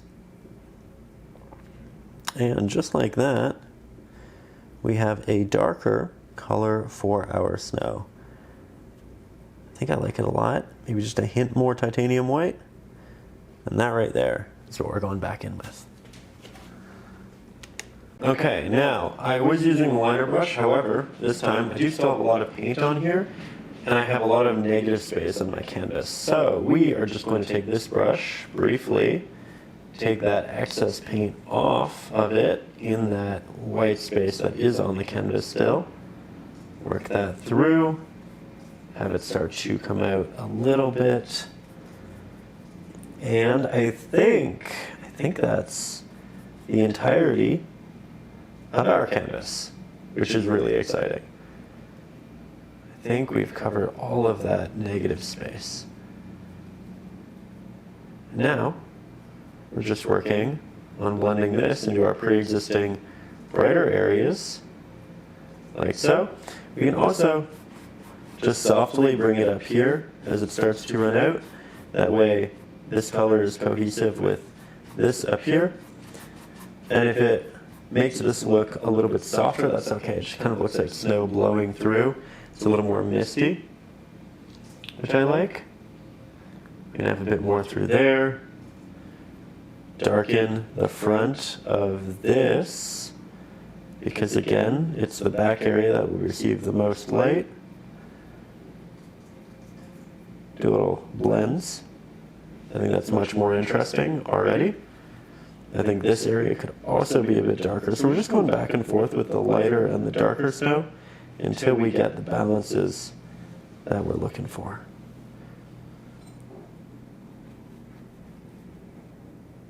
There we are. Still have some of the lighter snow on my brush, so I can grab that too. And then just kind of be a bit more playful, actually blend them as well. That's kind of fun. Let's grab more of that highlight. Let's work it into the front of this. There. Now it feels like we have more volume in it. We can bring that up there. Ooh, I like that a lot. You can still see little bits of my drawings with the white charcoal, but that's okay. Once the canvas is fully dry, once all of the paint is fully dry, we can actually just take a damp cloth and work that over the canvas, and that'll take off any of the excess charcoal. Now here you can see that I'm doing a little bit of that finger painting yet again. You can do more here. If you don't like the highlights that you create through this, by the way, remember that you can just go back in with the darker pigments that you have through here and rework those in. I'm just trying to make it all feel cohesive. So we have some of the darker areas, we have some of these lighter areas. We just want it to look like good ice. So far, I think we're doing a good job. We can also take our liner brush, some of our oxide black, work that into the darker snow mix, so we have a really nice dark pigment. And then I just saw this in the reference photo, but we have these areas up here in the snow which show the rock through on the other side. So this is snow and it's covering this rock, but you can still see some of it. So I'm just painting in the bonus area of rock that we can see, and already I love that. We can also work in some extra little trees in the background, doing that initially through these horizontal lines. I think I'm going to bring these trees down a little bit. So lots of little fixes. You don't know to make these little fixes until you're farther along in the painting process. I feel like we did a lot of work down here, and it's revealing information that we have about up here, which is really fun. We can also mix a half and half of the dark pigment here and the snow color, and that can create this nice shadow for the snow, which I'm going to now put in these areas just to show that it is more of a shelf-like shape.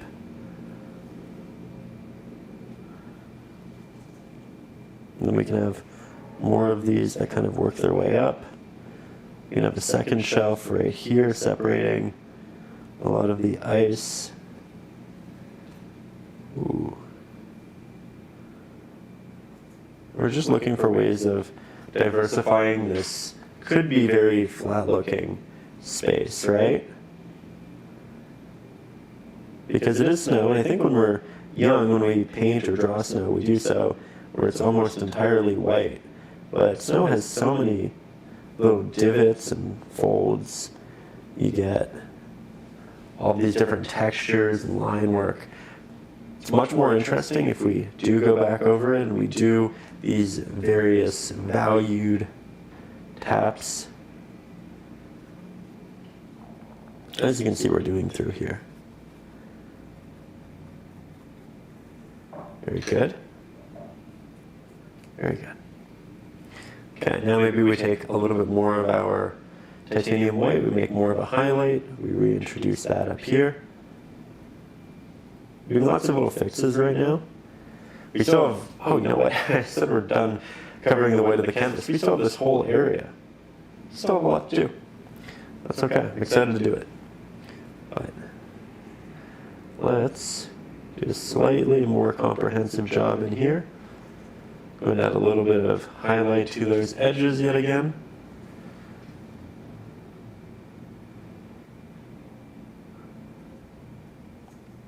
Have that blend back.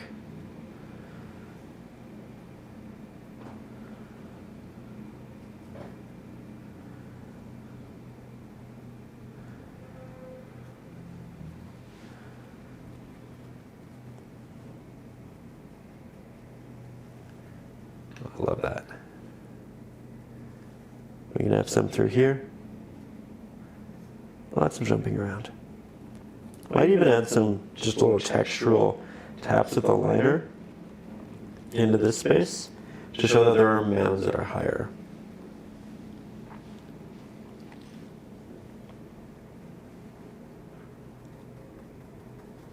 It's a lot more interesting that way, for sure.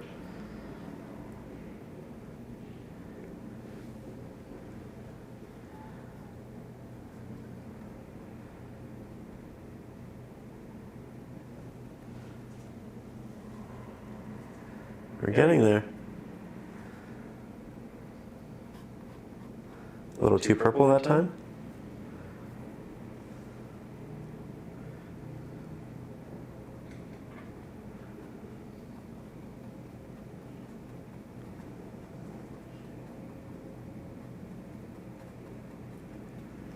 There we go.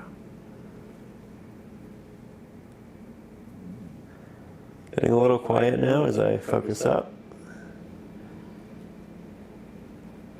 Still lots to be done, but I think I actually want to take a 2-3 minute break just to look at the painting. I think often we paint and we paint and we paint and we don't stop. But stopping and giving it a real assessment is a really important part of the process. I want to make sure that we're moving in the right direction. So, I'm just going to finish off what I have right here on my brush, and then we can jump into the next step, hopefully. As an update, I was quite happy. So we are going to start working on this tree over here to the right-hand side. Again, I thought we were done covering the open white spaces on the canvas, but this did also come up. It's one of those things where you hyper-focus on a certain area, and then you kind of forget to look at the rest of the painting, which is why I always talk about taking steps back and looking at it as a whole, making sure that things are cohesive and work together, because it is so easy to just forget about entire portions of the painting and how they work with other portions. So we are just mixing a really dark purplish blue. This will be the color for a lot of the branches in the tree. And with that, let's jump back into the canvas and cover all of those open spots. Actually, this time. All right, so we are jumping back into this. As you can see, there's a lot of open negative space, and we do need to cover all of that with this pigment. And we're going to begin very simply by doing exactly that. I'm not going to worry about the branches just yet. We are just thinking about filling out that space. And once that space is filled, then we can think about the branches. I'm also going to wrap this around the edge of the canvas just a little bit. I typically like to let the edges of the canvas show just because I really like that painterly look. I like looking at a painting and knowing it's a painting. It's not a photograph, it's not a different medium, it is a painting. So I like to keep those a little bit disheveled. That said, I am going to now take this brush and we're going to start working little branches down and out. You want to use a good amount of water on your brush.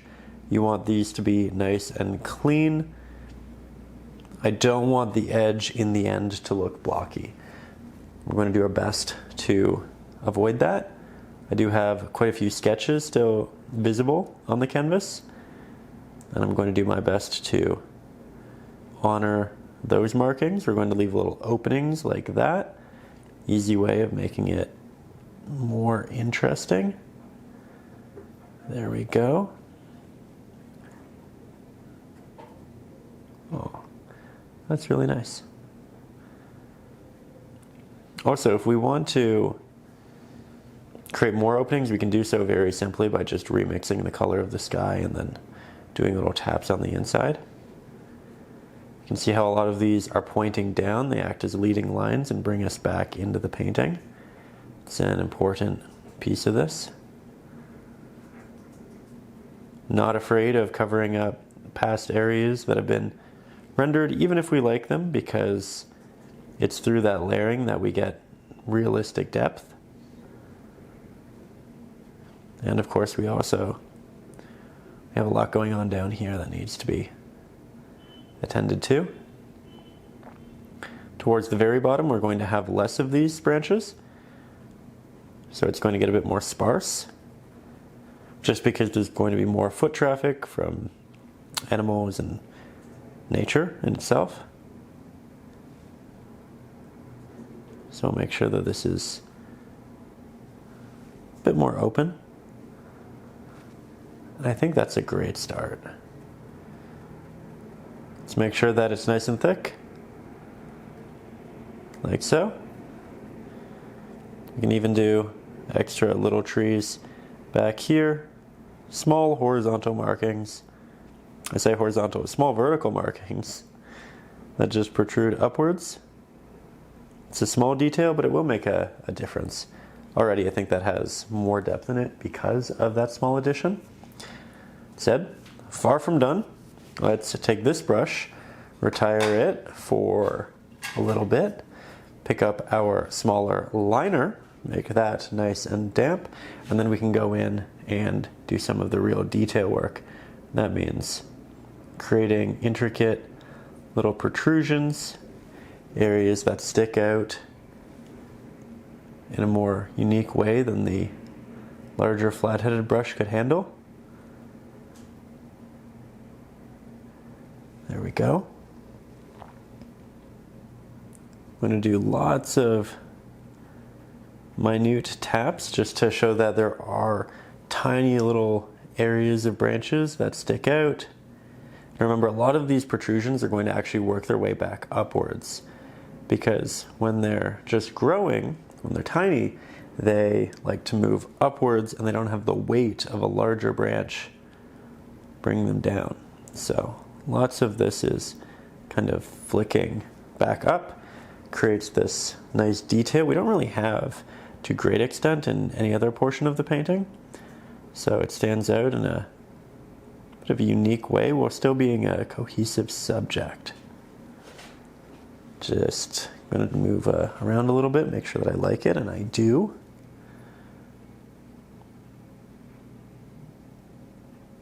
There we are. Oh, I like that.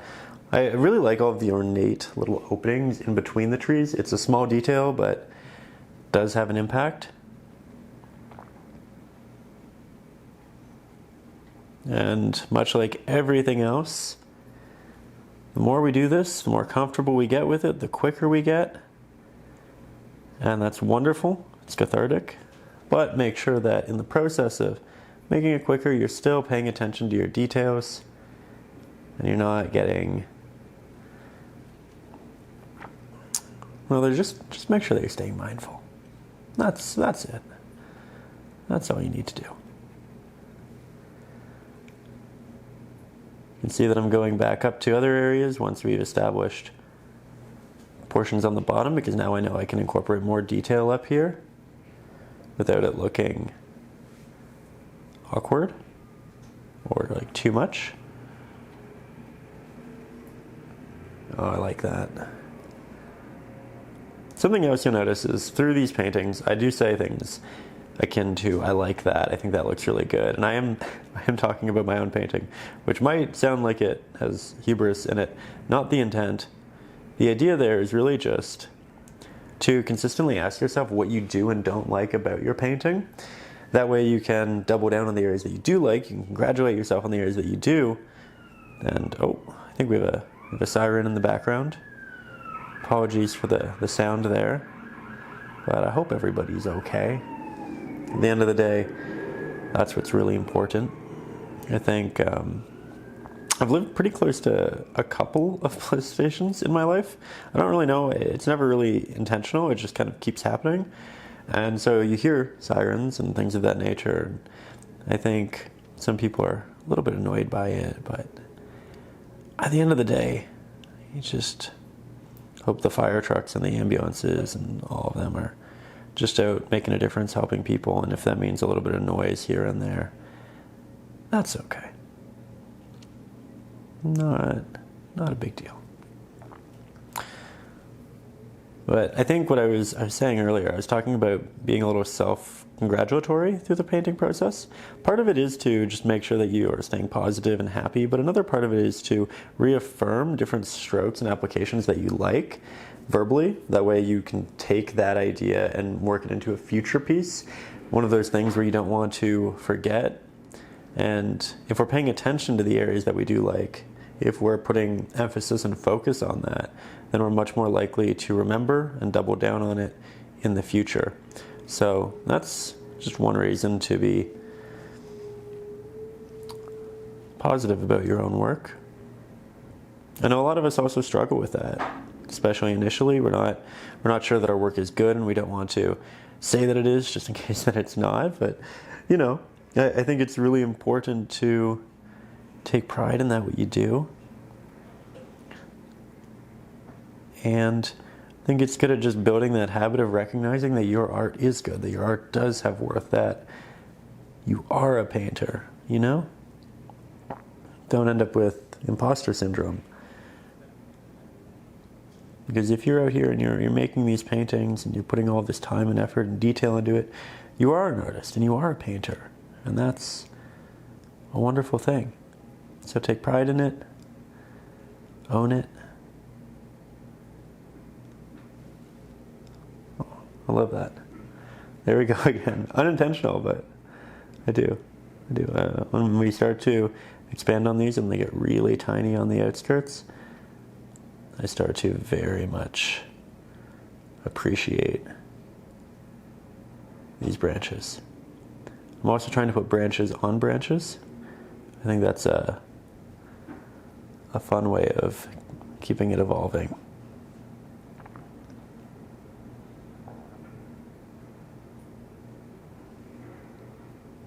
There we go. Okay, I think at this point we essentially let this dry. And you know what, actually, while we're here, I think the top of this has dried for the most part. I'm going to grab a little bit of our titanium white, a little bit of our ultramarine blue, Mars black, hint of our violet, render a color akin to that of what we have in the sky. And then we can create more openings just by doing a little taps and such through here. That's a great look. When we add snow to this, these are going to disappear a little bit just because the snow is going to be nice and bright and it's going to be pretty eye-catching in relation to these openings, but I like that we have them. Similarly, we can also take more of our titanium white, cad red. Oh, surely we can get some of this cad red. Surely it's not all dry. There we go. Okay. A little bit more of that cad yellow, titanium white, make a color akin to what we have in the sky. And we can also include these openings right down here. Kind of something in between, right up there. I love that. Looks really good. Let's now let it dry and then we can come back in with some snow. We're close. Now we'll re-render some of that snow with our titanium white, ultramarine blue, a little bit of our violet, and I think that's actually too much. So work the extra off over there. Hint of our Mars black because we don't want it to be too saturated, but it is just a hint because it's a very strong pigment.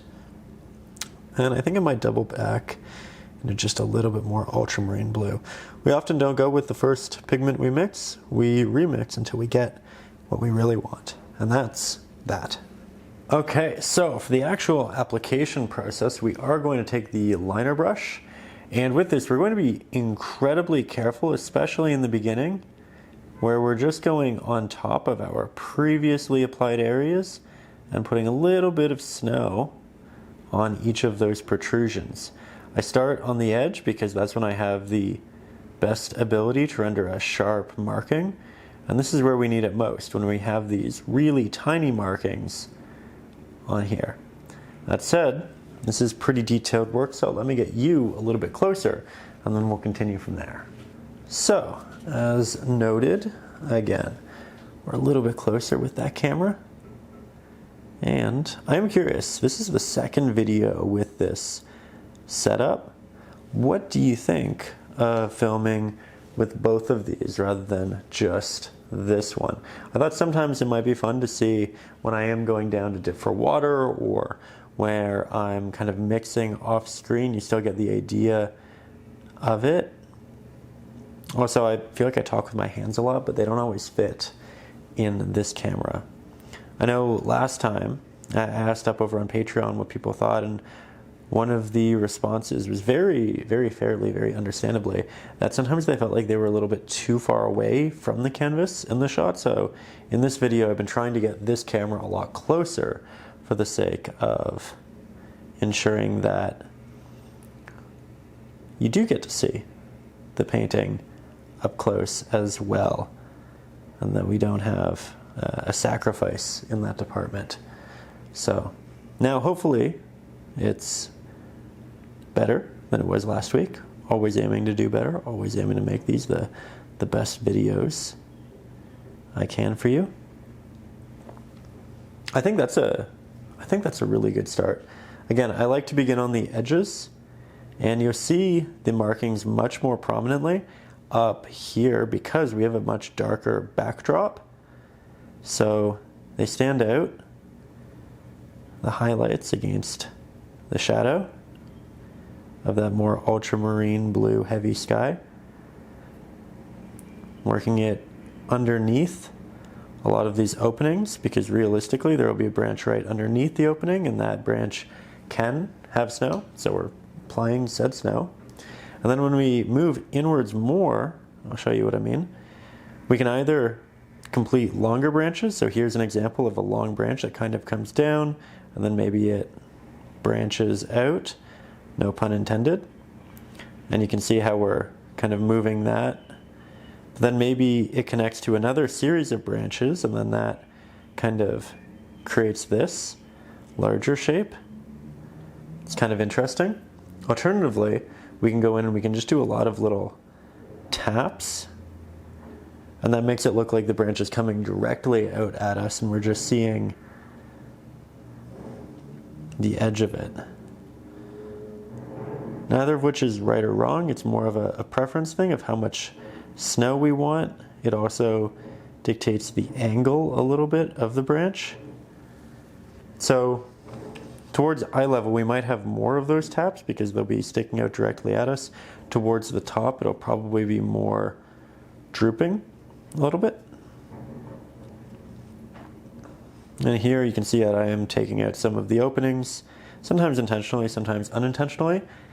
It's going to happen, and that's okay. If we want more of them, we can always go back and reincorporate more openings, but for the time being, I think this is going pretty well.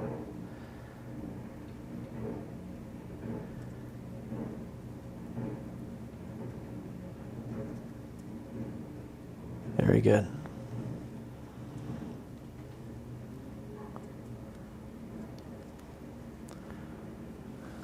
It's a strong start. As I get towards the center, so the right-hand side, I go in with larger markings as a whole because they're closer to us, not by a lot, but by enough, and we're just going to see them a little bit better. And they're more taps. They're a little more horizontal, where the edges are more of this diagonal, which bring us into the center. See the difference?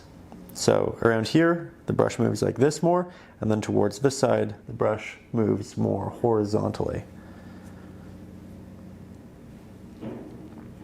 Then we go back in, we double down on the areas that we like.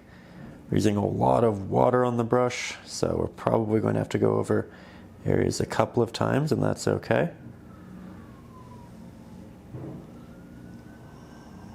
There we go. Oh yeah. Isn't that lovely? I feel like we're really getting there. I am so excited for this holiday season.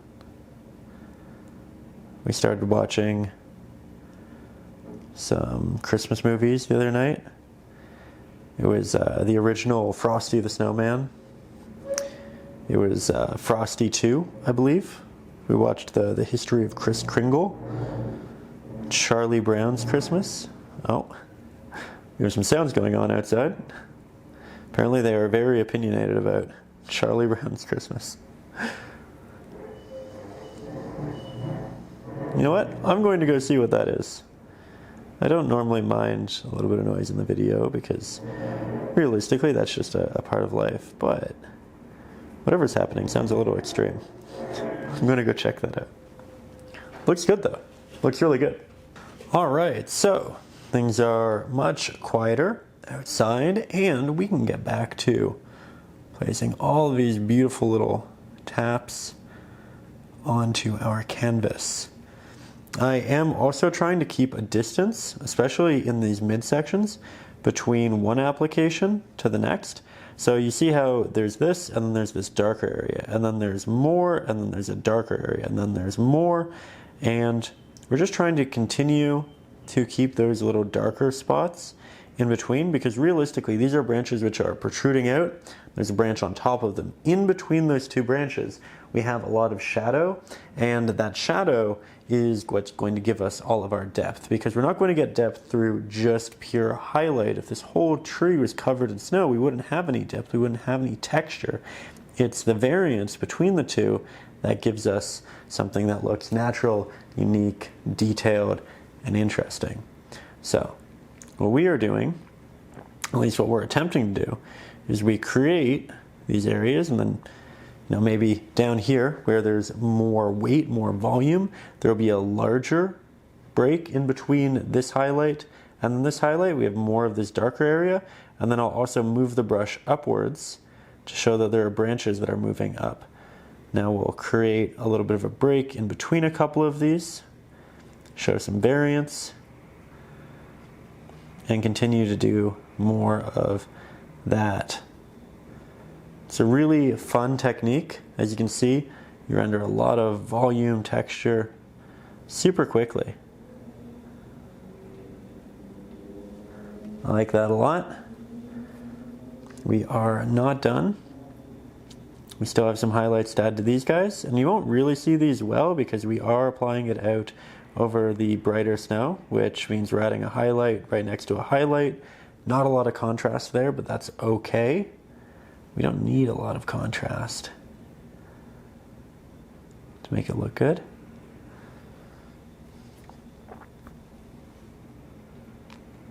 Let's head back through here, build that up and out.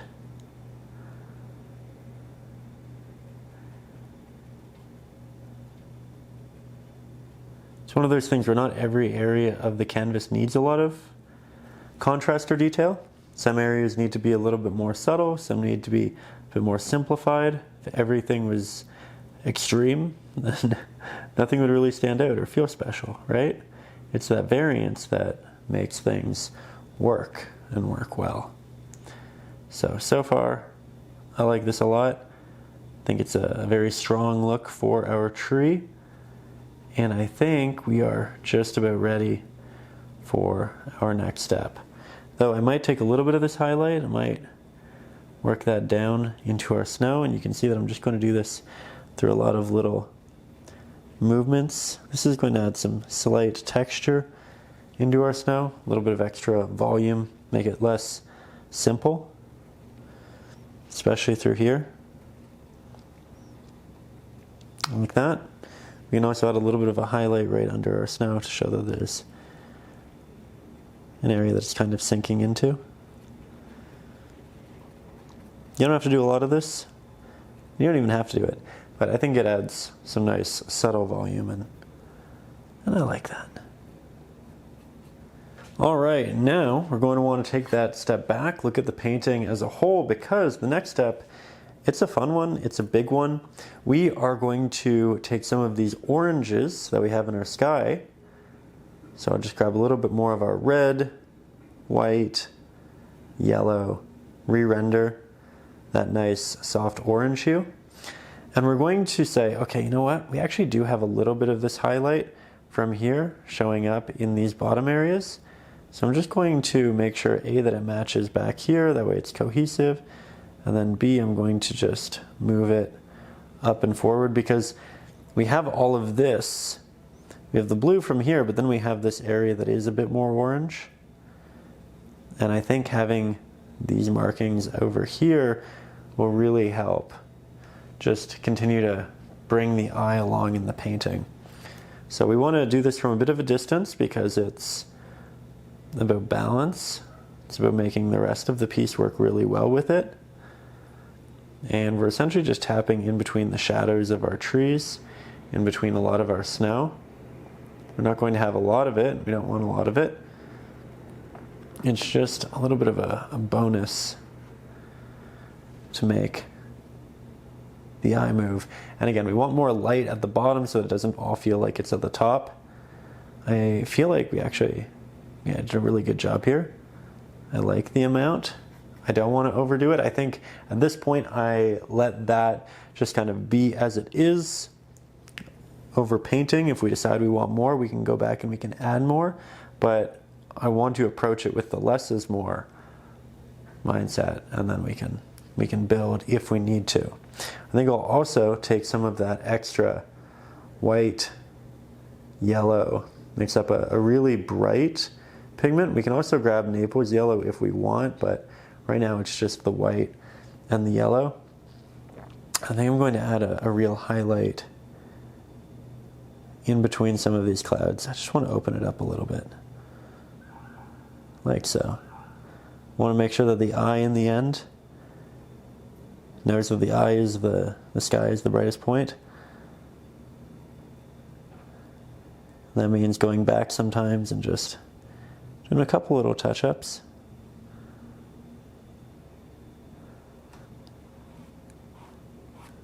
Oh yeah. Just goes to show that it's okay if a subject doesn't look perfect initially. You can go back to it, you can edit it, you can make it look like so much more than it was.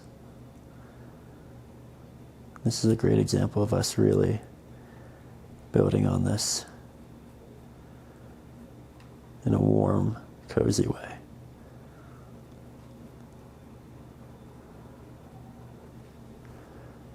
Okay, I like that. Let's take a hint of it.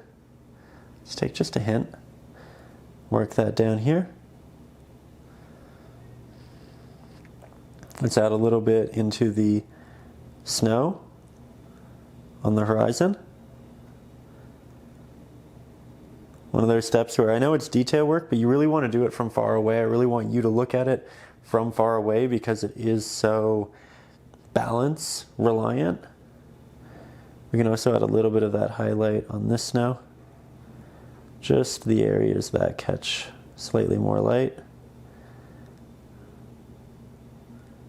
There we are. Again, we don't want too much. Can add a hint on here. Not too much. But it's really nice to add this warmth throughout the painting in a way that it wasn't this strong before. And then yet again, I'm going back in and I'm reallocating highlights into this cloud. Might soften the cloud a little bit as well. Just run some of the excess pigment over it. Make it slightly brighter. That way it looks like there's a glow and this light is kind of working its way around all of the edges and consuming that to a point.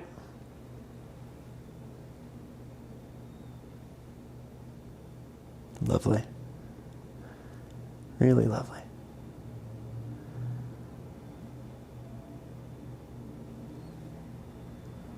Okay.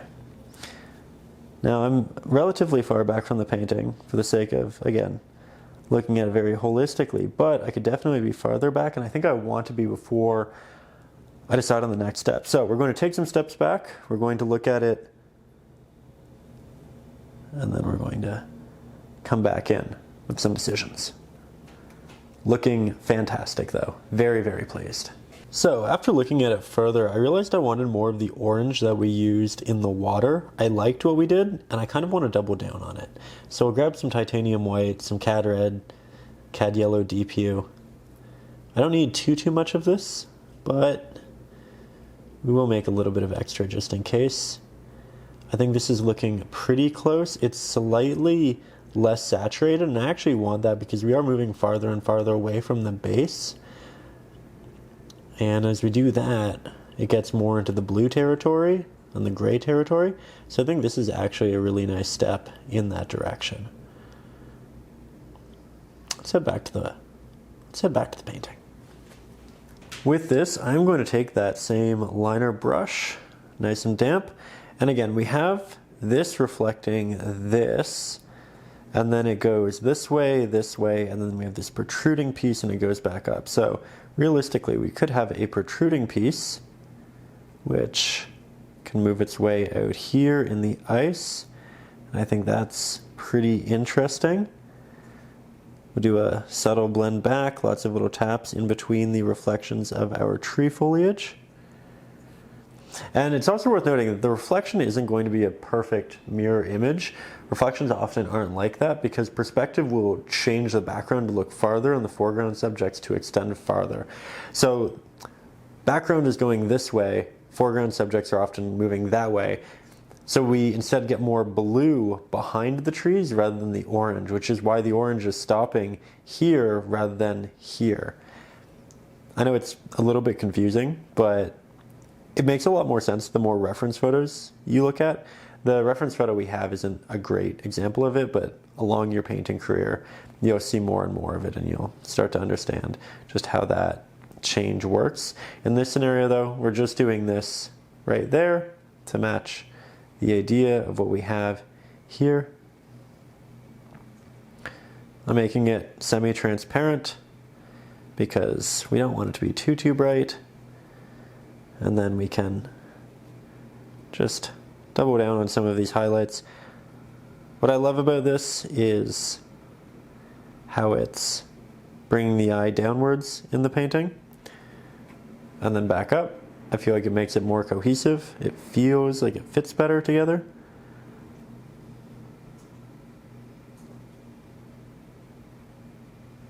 There we go. I'm going to take a couple steps back, make sure I like how it's looking. Again, I think it's really neat. Feels like it follows quite well.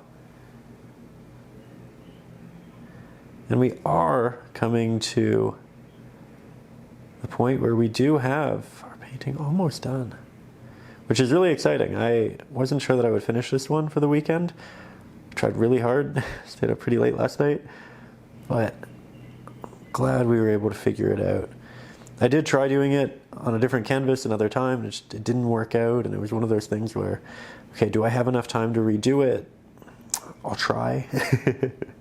and we got there. Thankfully, my partner really encouraged me last night, and she said, you know, you just keep going, you can keep doing it. You can get there, and she was right. Sometimes you just need to keep painting. You don't put that brush down. It looks the way we want it to. Very grateful for her. But also, very grateful for you for being here. Thank you for watching along as we work on this. I think I might actually take some of this orange and I might place it up into the areas of the tree here, which are catching some of that warm light. It'll just be on the edge for the most part. But I do really want to say a big thank you to you for being here, for watching along. If you're still watching, you're a part of the 13% on average who makes it to the end of these videos, and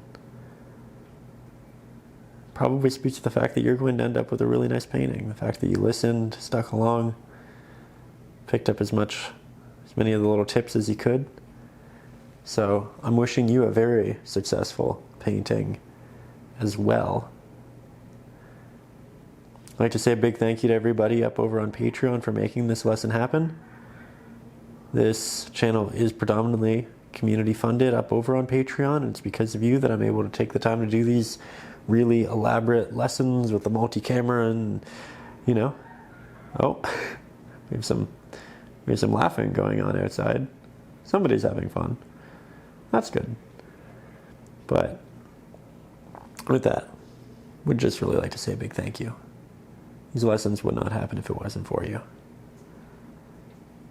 And I'm very grateful.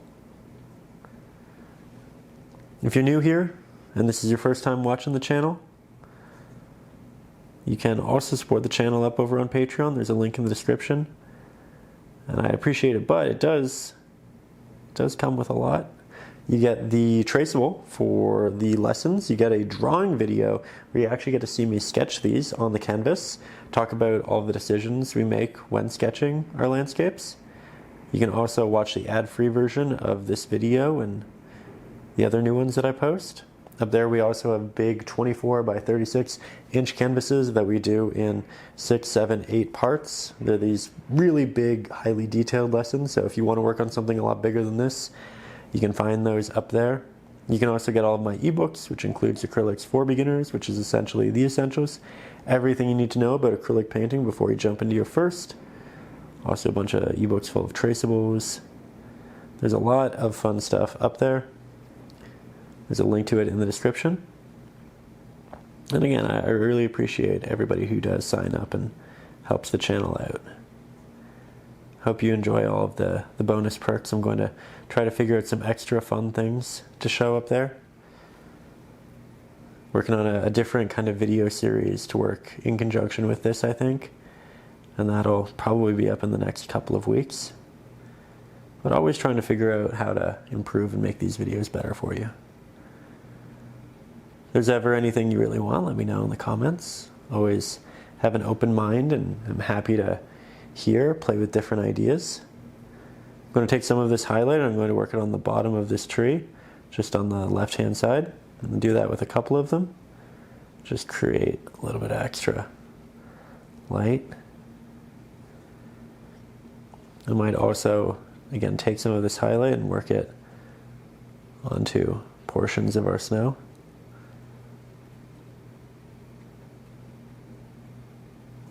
Oh yeah, that's really pretty. Looks like it has a shine to it. Nice little gleam. Oh wow. Didn't expect to like this as much as I do. This little bonus highlight through there, I think it makes the pigments a lot more dynamic. And then here again, I'm going back and I'm doubling down on some of that warmer snow highlight up there.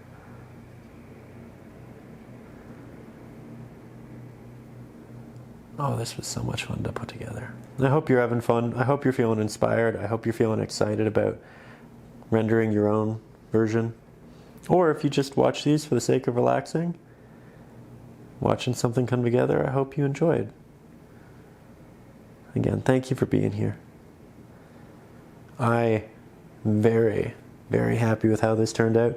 There are 100 little things that we could continue doing for hours and hours and hours, but at this point, what you have in front of you, that's your painting. And you can take all the artistic liberties you'd like. You can build up highlights, make areas darker. I think I'm very, very happy with what I've put together here. And I hope that you end up very happy with what you make as well. We are going to have a lot of lessons just like this in the very near future. Lots of fun winter scenes, which I can't wait to bring to you. So again, thank you for being here. Thank you for being a part of the community. Thank you for your time. I will see you soon. Subscribe if you haven't. And above all, as always, stay creative. It was a lovely painting session. It was really lovely.